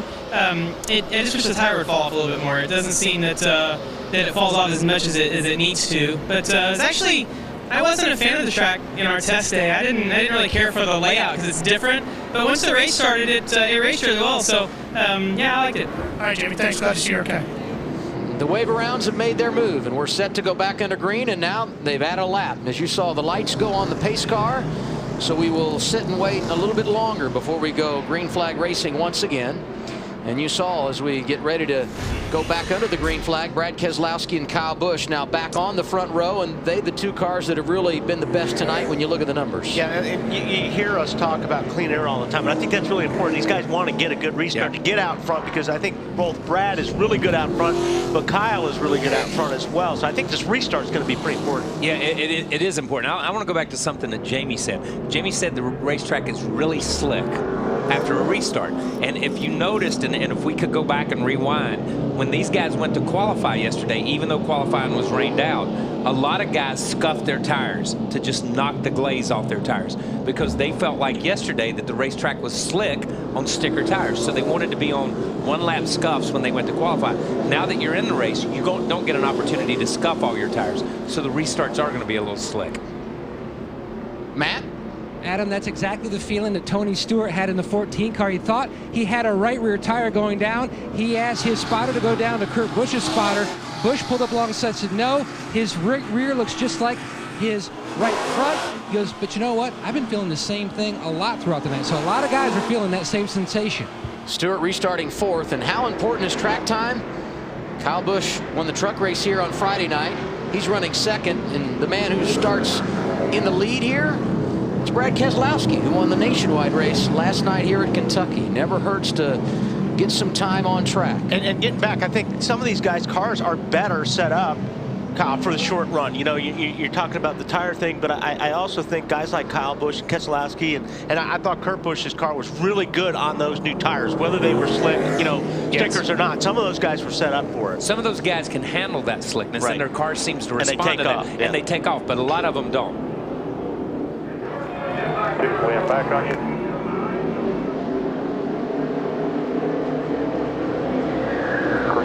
Green flag, come on.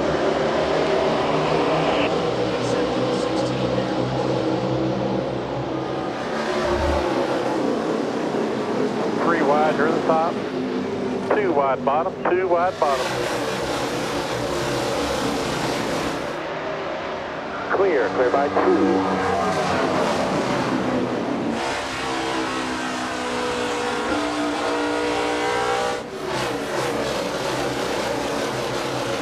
Play, brother.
And on board with Kurt Busch behind Tony Stewart. Smoke 5th.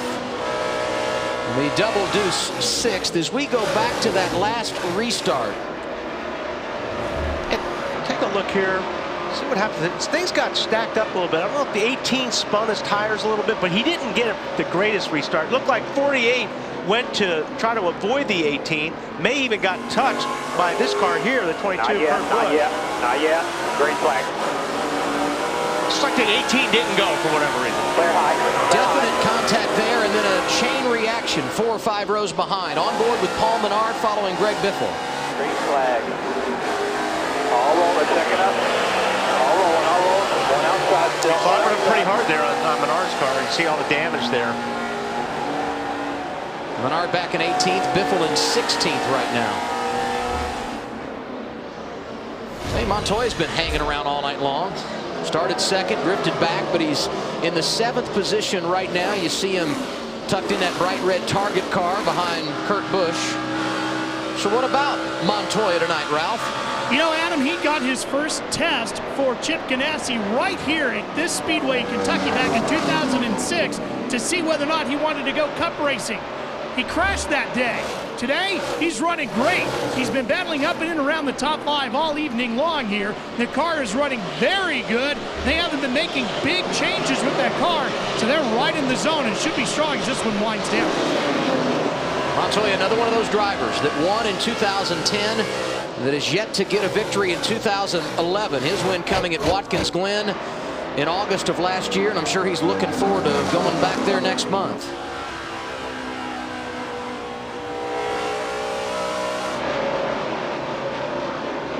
And the damage hurting Paul Menard, who continues to drift. Mark Martin goes around. Menard now 20th in the running order. Brad Keselowski at the front, a 2.5 seconds in front of Kyle Busch. I'm sure that 27's picked up a push right there with all that damage. He's locked, I would say, front downforce on that car. As things continue to cycle through, Denny Hamlin, who's on a bit of a different strategy earlier this evening, working on David Reagan, last week's winner, for the 10th position. You can't say enough about how this 11 team has battled back. Not only did they start at the rear with an engine change, but Kyle, 2 laps of practice yesterday, and that really put them behind the 8 ball, Marty. Yeah, Adam, in a brand new car this weekend, so imagine how panicked Mike Ford was this morning. They only got 2 laps with this car, so that even adds to how much credit this team deserves. They are 11 laps short on fuel, and Denny just radioed the crew. I think the car is going away a little bit from where it was earlier in the day, but clearly they know they have one of the cars to contend with the 2 and the 18 tonight. They just got to get that track position. Kyle and Wally, that must be so frustrating. You know, you have a car that can win, you just can't get to the front. But you know what, Marty, they've done, I mean, they really have battled to try to get that track position. They've been doing it all night. Now they're finally in a position that if the caution does come out, it's almost like the start of their race. Yeah. Again, you know, because they've erased that gap. Yeah, their strategy worked to get them where they wanted to be. They got very fortunate when that caution came out that they didn't get a lap down, although they would have been the lucky dog and everything would have worked out, it seems. But at the same time, the strategy worked to get them back in the race. And it's like you say, Wally, now their race starts. If they can get another caution and get up to where they need to be, then they're capable of running there. When you look at the times, they're right there with the top 2 or 3 cars. How about Ryan Newman running in the top 10? He's one of those drivers, got behind early, took the wave around at lap 145, and he's inside the top 10 right now, running 8th with David Rudeman, who's really been very good tonight. Brad Keselowski trying to go back-to-back. He won here last night, and he's out front with 47 to go.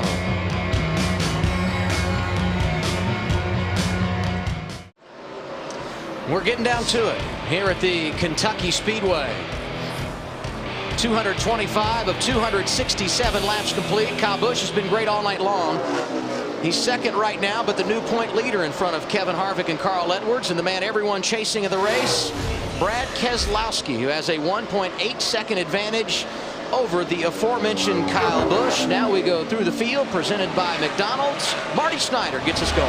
You know, Adam, when I was talking to Kurt Busch the other day, he said, you know, full credit goes for this swing and where Penske Racing has gone to this man, Brad Keselowski. He said the setups we're running are setups that this team found. Brad said he was thrilled with the way this car took off. And as you mentioned, they're way shorter on fuel than everybody else. They have to pit in about 20 laps. That's about 15 laps before other guys will have to pit. Behind him, Kyle Busch mowing through the field. They're about 14 laps short on fuel, and he's trying for his 99th NASCAR win tonight. Reaching mid-July, and Jimmy Johnson chasing his season's second win. Johnson said the car, if anything, could roll a little bit better through the center of the corner, but he's pretty pleased. The biggest change they made was on the previous pit stop. Chad Knaus called an audible and changed the front changers. Went to the bullpen, brought in Colin Fambrough. Chris? Well, Matt Kenseth has been complaining most of the evening that the car is still tight when he's behind other cars in traffic. Jimmy Finning has been trying to free that car up by raising the track bar, but Jimmy Finning is more worried about this next pit stop, saying that the 17 a bit more thirsty than the cars in front. They're going to have to take more fuel. Matt? Tony Stewart running in the 5th position, slightly different scenario than the other contenders. His team, they're getting up on the wall, closing in on when they may hit pit road. Darian Grubb working on just how much fuel they're going to have to take when they hit pit road. Meanwhile, the double deuce of Kurt Busch running in 6th. He says pretty much he's in a four-wheel drift right now. A usual trend, he says, it seems like in the night races this year. Just trying to get a handle, talking about what significant adjustments to make, Ralph, on their next stop. Matt, no conversation about adjustments here with the 42. In fact, they really haven't been making many all night long. This has been a very good car for Juan Pablo Montoya. He's raced it a handful of times already this year, got a 3rd with it at Vegas. They're getting ready to make that final pit stop here real soon, Chris. Well, David Ruman running around the top 10 most of the night. He's loose in and tight off. Last stop, they added a spring rubber to the right rear on that car. Bigger concern is they're losing too many positions on pit lane. Matt? And the 39 of Ryan Newman. What a recovery by this team. When you look back to when the chase starts, if they're in it, this could be the event that really was key for this team. Right now runs in 9th, talking about what adjustments they want to make, but if anything, the car has been both tight and free, but especially free on entry into turn 3.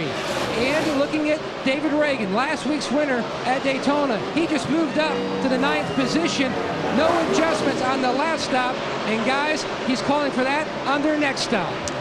And speaking of the next stop, it's right now for Tony Stewart. Lap 233 when he comes in under green for what you would think is the final stop of the night. You've got all your lines, bud. Big car. Dig, dig, dig, dig. 3, 2, 1.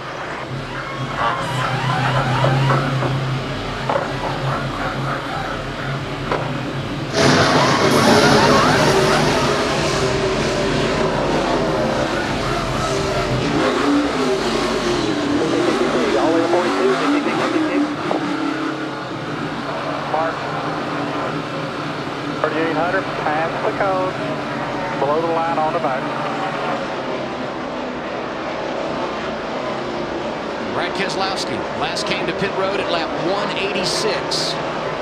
It won't be long before he has to make a stop, Larry.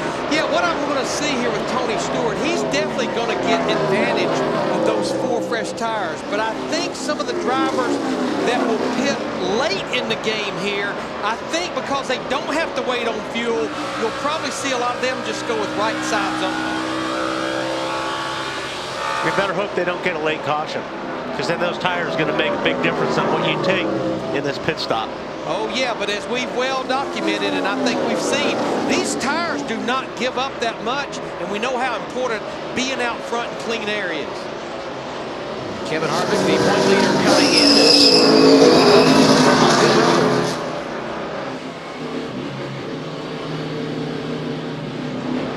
as Harvick exits, here comes Jimmy Johnson. Nice and smooth here, guys.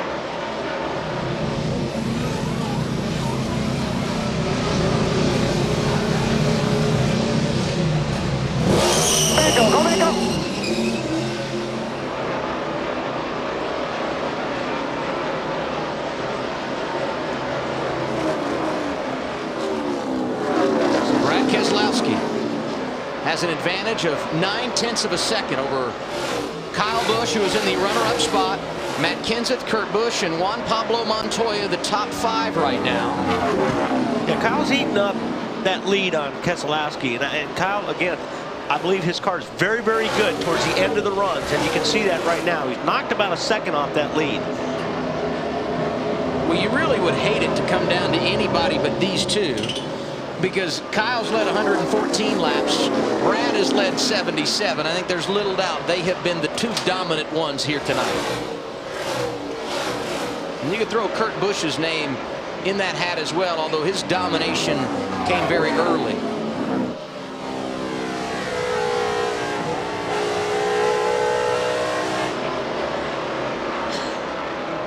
You and I watching the stopwatch right there, you could see him gaining on the track. Kyle Busch on Brad Keselowski. Yeah, and also he caught that car probably in the not the greatest place. Yeah. He didn't, he wasn't able to flow up to the wall, and that right there probably cost him, Kyle, 2 or 3/10 of a second just passing that car off at turn 4. Yeah, when you have cars that are this equal, these 2 cars appear to be fairly equal, then it's all timing. It's whether you catch a car going in the corner, whether you catch a car going out, whether he goes high and you go low, and as we see the 18 pit, whether you can run your groove or not. Lap 239 for Kyle Busch, who was second on track. This will be his final turn down pit road this evening. Slap a 1-inch piece of tape on the nose. Okay, heavy duty, 1-inch piece of tape. Looking for some front downforce is why they're doing that. Ahead, 10 away. And he must be comfortable with his temperatures. 4, 3, 2.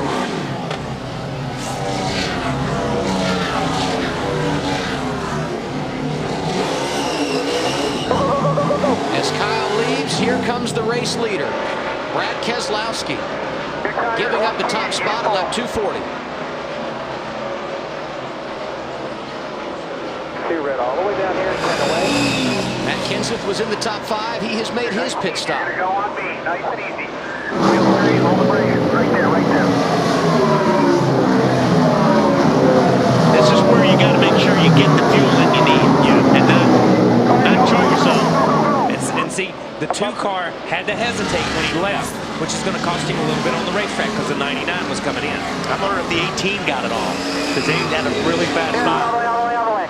The advantage for Brad Keselowski when those 2 pitted, 9/10 of a second over second place Kyle Busch. Carl Edwards has made his pit stop under green. Kurt Busch now shown as the race leader with 26 to go. But he and a number of other drivers still have to make a stop. In fact, all the drivers running in the top 10 right now have not been to pit road to make their final stop of the night.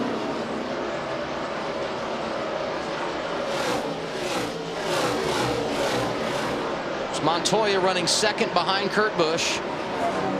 David Rudeman third, David Reagan fourth, and Ryan Newman completes the top 5. But they all have to make a pit stop. 25 to go, and it's getting interesting at Kentucky.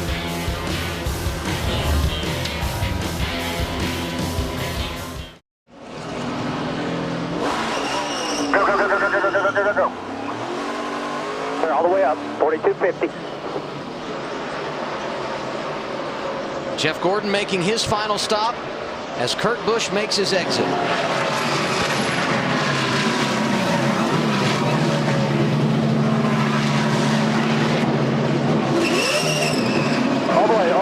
All the way. David Reagan, Ryan Newman running second and third here. They come to pit road, and Martin Truex Jr. in the top 5 comes right behind him. 1, 2, 3, 4. Go. To the ground.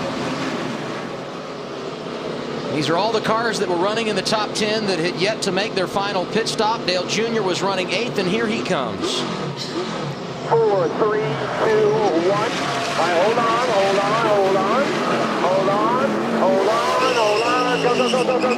Go. Denny Hamlin was running second, but now he comes to make his final stop of the night at lap 253. 10 away. 5, 4, 3.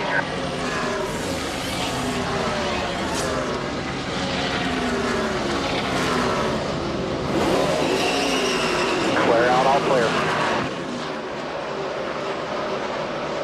Big time trouble for Dale Earnhardt Jr. Left front tire. Left side, guys. Left side, left side, left side. Just came off of pit lane. And we get the caution. Yeah. Our 5th of the night, and boy, does this make things interesting. David Rudeman had yet to make his green flag pit stop. But they just changed right sides probably on that pit stop. So he probably picked something up coming in or out of the pits. Yes.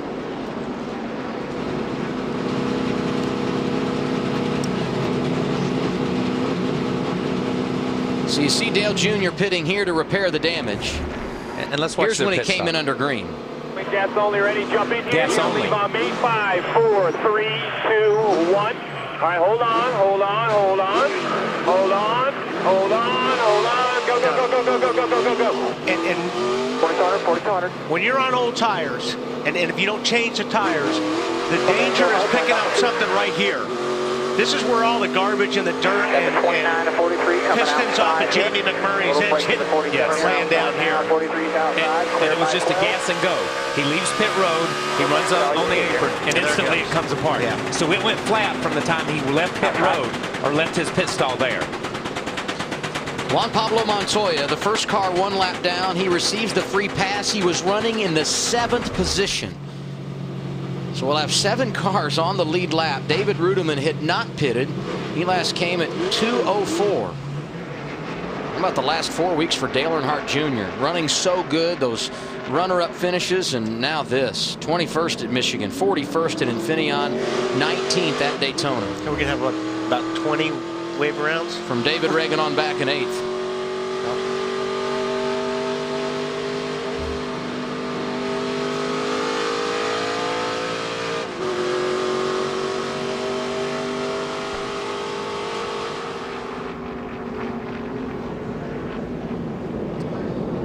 Hey guys, this is not that bad for David Rudeman because he's going to probably come in here and get 4 fresh tires, and he's going to go out and he's only going to be like 6. So I mean, this is not going to be a bad deal at all for that 00 car. Well, they played the strategy right by waiting as long as they did to make that last pit stop when they came in at lap 204, Larry. Yeah, because right now we only have the 6 cars on the lead lap, so he'll be able to hit pit road because I'm sure he's going to have to come for fuel, and they might as well get tires because I think everyone that's already just pitted, even if you're not a wave around, if you're like probably Kyle Busch, Jimmy Johnson, Brad Keselowski, Matt Kenseth, and Kurt Busch, you're going to stay out right here because we're going to be less than 10 laps to go. Yeah, those guys up front, like Kyle Busch and Jimmy Johnson, those guys are getting a lot out of their tires. If I was Kyle Busch, I wouldn't change tires because his car's the best when he's got a lot of laps on his tires. Agreed. You know, and the funny part is, as you look at Stewart and Newman and these guys that have already come down pit road, they get the wave around, they're going to be back in almost the same positions they are because they're a lap there. Yes. I mean, all they're going to do is be put back on the lead lap. Right. But track position, they're going to be 10th, 11th, 12th, 13th, the same position. And this restart for the guys on the front road is going to be real important. Kyle Busch can't mess up the restart like he did last time. He's got to get out front. Chris, David made his stop. Yeah, just take 2 tires. He said the car has been better when they've just been taking right side rubber, so that was the call. I do not understand why they did not take 4 tires. The left sides were free because nobody else on the lead lap pitted. I don't understand that call. And Kurt Busch also going to make a pit stop here. I think he's looking at it the same way. I'm not going to really lose a position here. He's getting 4 fresh tires. I think he also had his hands full a little bit more, Larry, than he did earlier in the race. The car looked like it was loose, and I'm sure that they're probably trying to get a little bit more because I think they've lost the handle a little bit from the start to now. And his teammate Brad Keselowski going to come for 4 tires. Jimmy Johnson also making his way down pit road. That puts driver 18 back on the point. Matt Kenseth right behind him. They didn't pit here, and they'll be up front with less than 10 laps to go when we go green at Kentucky. Sellout crowd at Kentucky Speedway for the first ever Sprint Cup Series race here. Kyle Busch, the race leader. Matt Kenseth restarting second. Those 2 guys did not pit under caution. David Rudiman came down pit road, took right side tires. Jimmy Johnson, Brad Keselowski, Kurt Busch, and Juan Pablo Montoya, who got the free pass, will restart 7th. All those guys pitted, and there were 23 cars that took the wave around. The first of those, David Reagan, who will restart in the 8th position. Yeah, I think the 18th's in a good spot right here. I mean, if he can get a good restart, I think that's going to be real important. There'll be The 17's been good, but he just really, so far they haven't shown the speed to lead. But boy, it makes a huge difference if you can get out front on these restarts. It's a different race car. And we've heard Kyle talk about it. We've heard Brad talk about it. You know, my car likes clean air, and this has just been one of those places tonight. I think as bumpy as it was, we didn't think it was going to be. We knew it was going to be aero. Every track is aero, yeah. But I think we thought it was going to be a lot more handling. But Kyle Busch has hit it. He's been on the bottom of the racetrack all night long. He's been great all weekend. And here comes Kyle Busch, the race leader. We get the green flag with 8 laps remaining. Green flag.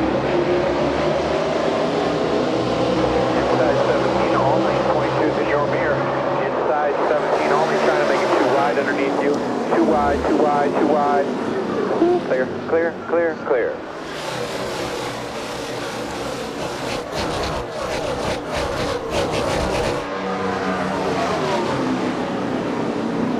Outside, 2 car. Wow. Hang outside, on. 17, man. Clear, clear. Go get it, bud. Go get it back now. Fire.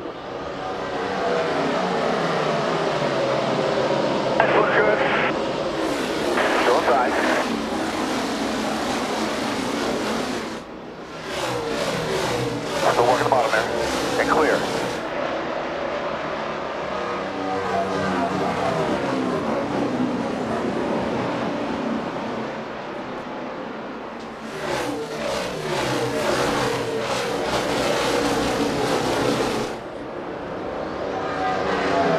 One on the 24, clear by 2, clear by 3. 6 to go. 5 to go.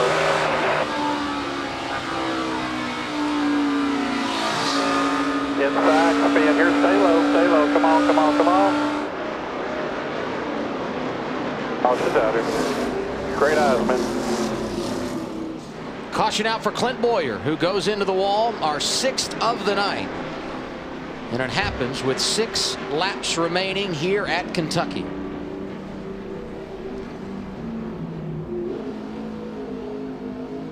It just caps off a miserable night for him because he was not having a good time tonight. No, and obviously it's hard to tell, but I mean, whether somebody got into him or not, but he has had one of the worst nights these guys have had all year, because they had gotten really consistent of being 8th to about 12th or 13th.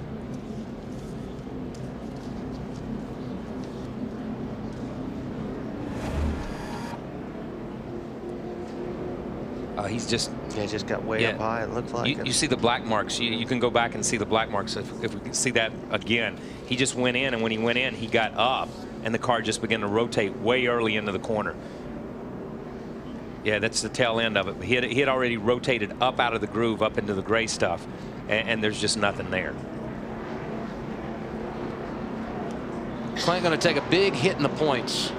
Came in 9th and now 12th as you ride on board with Tony Stewart and look back. 10 away. Oh, his tire came apart. Wow. Here's your problem. Let's go back to see that, because that's the carcass. On the restart there.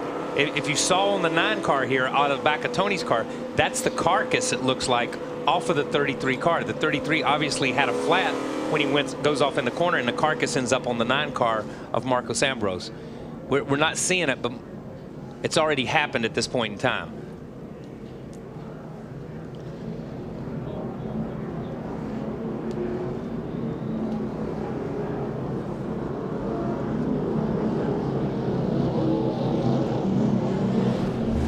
And there again, that's a lot of that coming down, not getting tires or getting fuel only, or there's so much trash and debris down on that apron. And it's hard to avoid. You can't hardly even see that stuff when you're down there, especially in a night race. Number of drivers making pit stops. Clint Boyer, obviously, to repair the damage. Landon Castle, who received the free pass. There you see Greg Biffle on pit road. Martin Truex Jr. is there. Casey Kane exiting. And Biffle, I see Biffle made a pit stop, but I don't know what happened to Biffle out before, but I was watching that in the back there. Biffle almost lost it and lost a ton of track position. So we were riding on board with Tony Stewart. NASCAR fans voted at sprint.com/speed, and they said they wanted to ride shotgun with smoke, and they got to via the Evo Cam. Fuel your inner NASCAR fan with live in-car audio and real-time stats.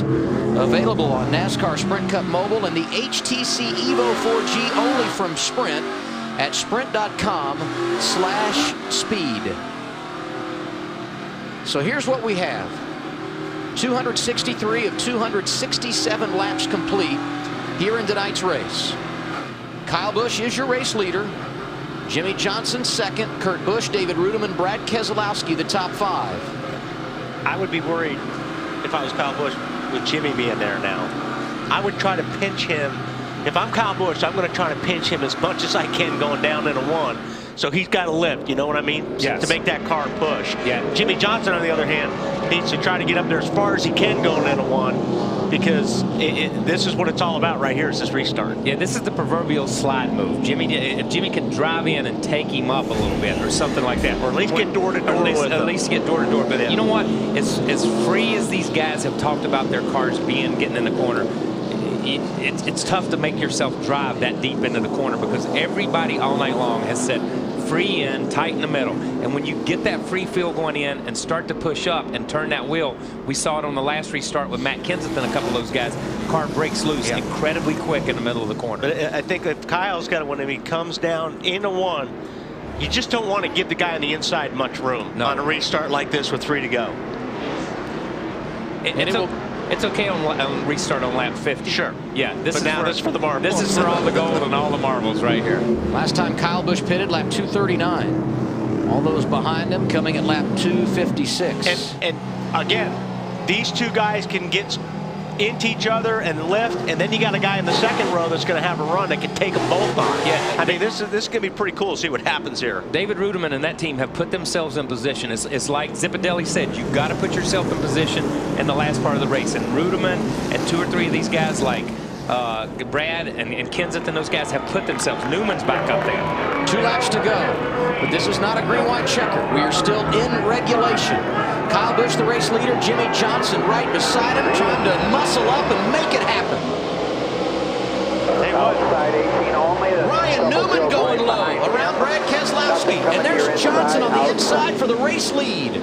And Kyle's just got a great run getting off of 2. He's got the momentum right there. But boy, Jimmy Johnson had a good restart. And Ryan Newman had a great restart to make it 3 laps. You see the left front of the 22 sparking going down the backstretch. Here they are 3 wide in the corner here. Matt is still struggling on these restarts. He goes wide and high. He's going to have a couple of guys go underneath him. 1 lap to go. Kyle Busch the race lead. Johnson and Rudiman right in his hip pocket.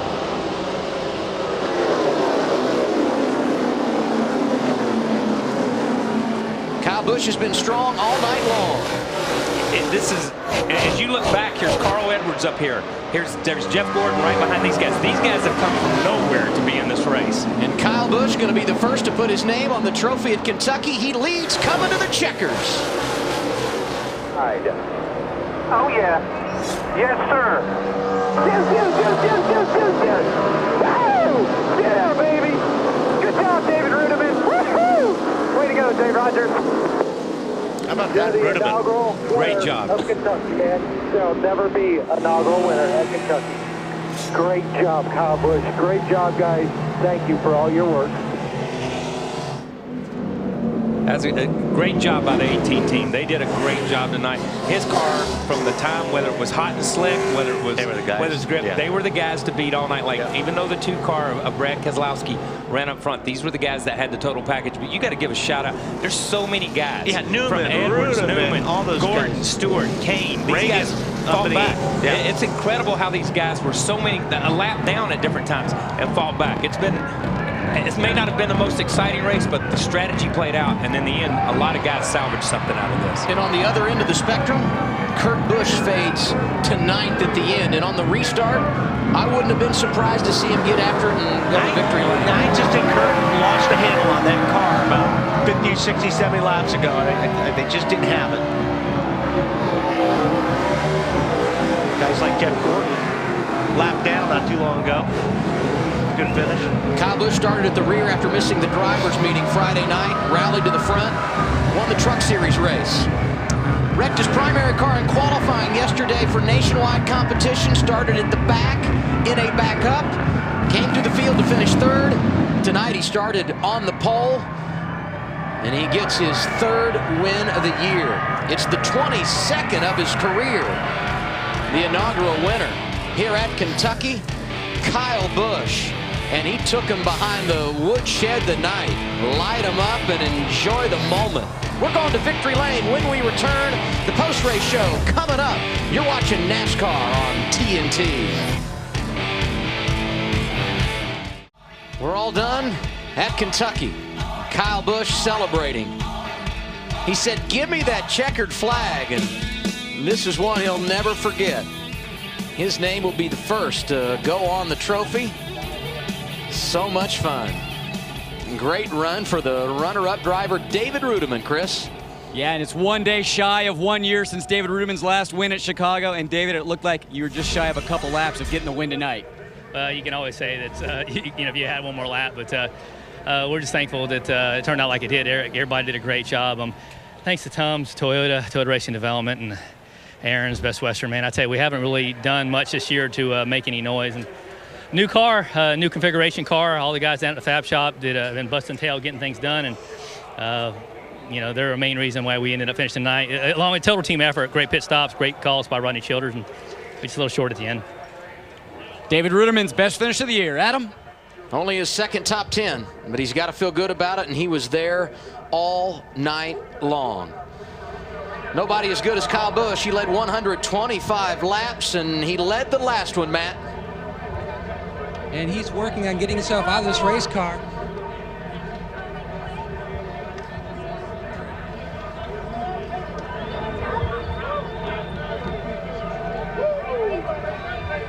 The first time here in the Cup car. You've got to position that car perfectly.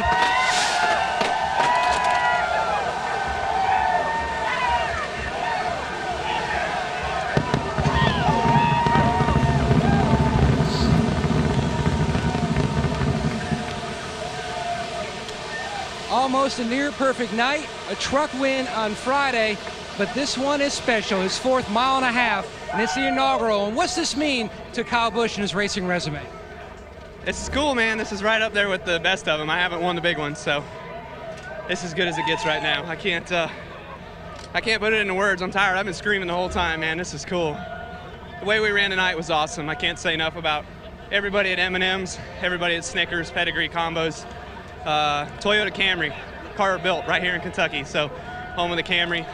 Again, Sprint, Gillette, NOS Energy Drink, Marquis Jets. I mean, it was a fun night. It was a tough night. I thought pit strategy was going to kind of go either way sometimes, but there at the end, Dave made the right call and got us the tires we wanted and just the fuel that we needed, and that's what won us the race.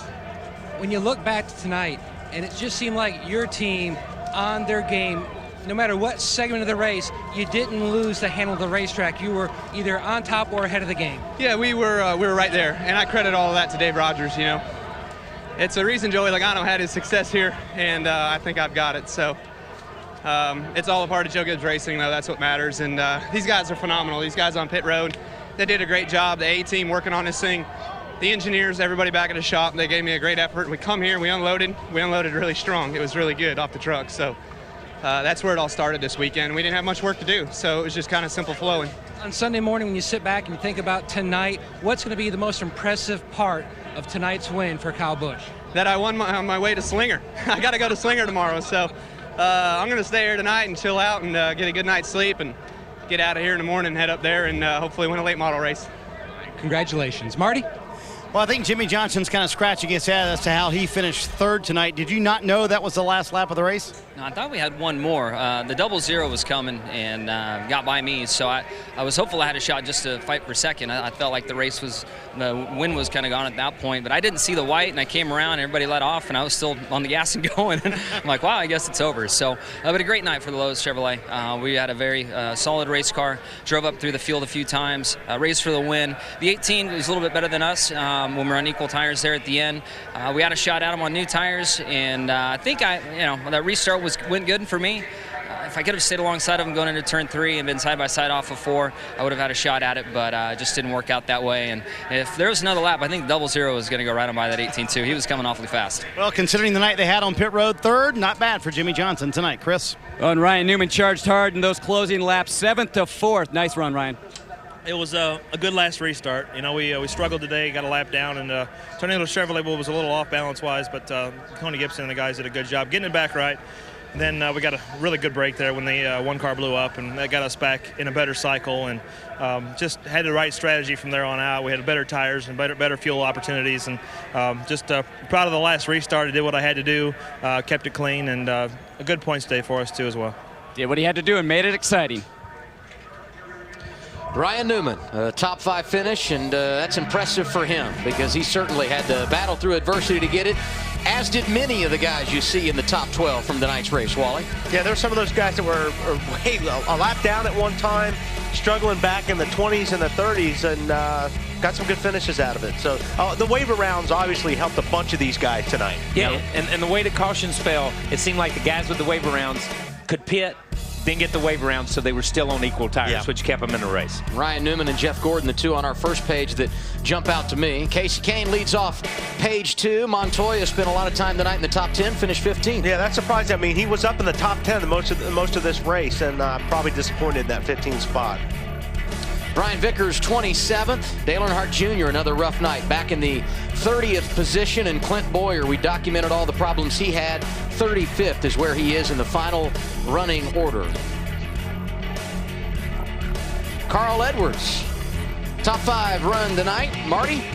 Adam, for a while he was 3rd, and for a while he was 12th, and all of a sudden you're 5th at the end of the race. Kind of crazy there at the end, wasn't it? Did it look crazy at the end? It did, yes. Okay, because it felt insane. I felt kind of bad in the middle of the race. We were all single file, and I thought, boy, all these fans showed up, and they're watching these cars run around single file, but we completely made up for that at the end. Right. It was a spectacular finish. I obviously would like to be in victory lane, but to finish 5th, I can't say enough about my guys. Aflac, Kellogg, Scotts, Ford. It did not look good, and then with lots of steering and not a lot of grip, we ended up there. So it was a great finish for us. How were you able to make that happen? I don't really know. Come on now. Ryan Newman went down near the grass, and I thought, well, that's a good idea, Ryan. So I followed him, and we made it through turns 1 and 2, and then I had a really good game of chicken with Matt Kenseth going into turn 3 on the last lap. And you won? Yeah, but you don't want to get in a game of chicken with Matt. I'll tell you that. It's just a wild finish. I'm glad we came out with the 5th place. I haven't had that much fun racing for a while, so that was really cool. Even though it's a 5th place finish, it was a good night. The game of chicken pays off for a top 5 with Carl Edwards, Ralph.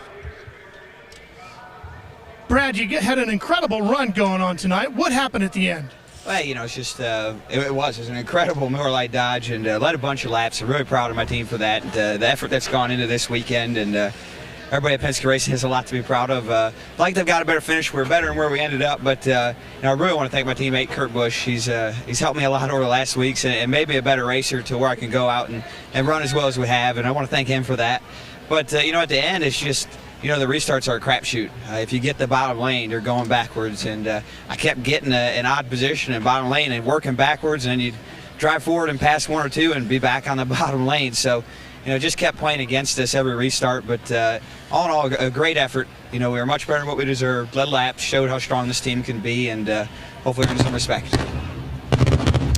Great run for Brad Keselowski. So we get through 18 races. Kyle Busch gets his 3rd win of the year. He's the new point leader. He and Harvick, the only drivers that have won 3 times this season. You see Harvick drops back to 3rd, 10 out of the lead. Denny Hamlin in the top 10. That's big as guys look at the wild card. Tony Stewart 11th, Clint Boyer 12th, but you got David Reagan with the win who would move into a wild card position. Brad Keselowski 21st, 1 point out of 20th. If he can get there, he would move into a wild card spot. Well, they keep running the way they run it. I don't think there's any doubt that they're going to be in the top 20. Yeah, and if he runs like this consistently, I don't see why he's not going to win another race, because I was extremely impressed with that team tonight. Yeah, he led 79 laps here this evening, did Brad Keselowski. But in the end, he had nothing for Kyle Busch, who gets his 3rd win of the year. Special thanks to the audio and technical crew, Kevin McCloskey, Dennis Stone. Outstanding effort tonight with our enhanced inside tracks. And next Sunday, NASCAR on TNT off to New Hampshire, noon Eastern time with Countdown to Green delivered by Pizza Hut. We go racing at 1 p.m. Eastern time. It's Sprint Cup racing from New Hampshire. Coming up next on TNT, it's Twister. And as always, you can log on to NASCAR.com for more highlights, interviews, and post-race analysis with our post-race show. Won the truck race on Friday night, did Kyle Busch. Third here last night in the Nationwide car. Dominated to get his third Cup win of the year tonight, and he's going to go run a late model tomorrow. Why not? Thank you so much for being with us from the Bluegrass tonight. For Kyle Petty and Wally Dallenbach, Larry McReynolds, I'm Adam Alexander. Our entire NASCAR on TNT crew saying so long from the Kentucky Speedway in Sparta, Kentucky.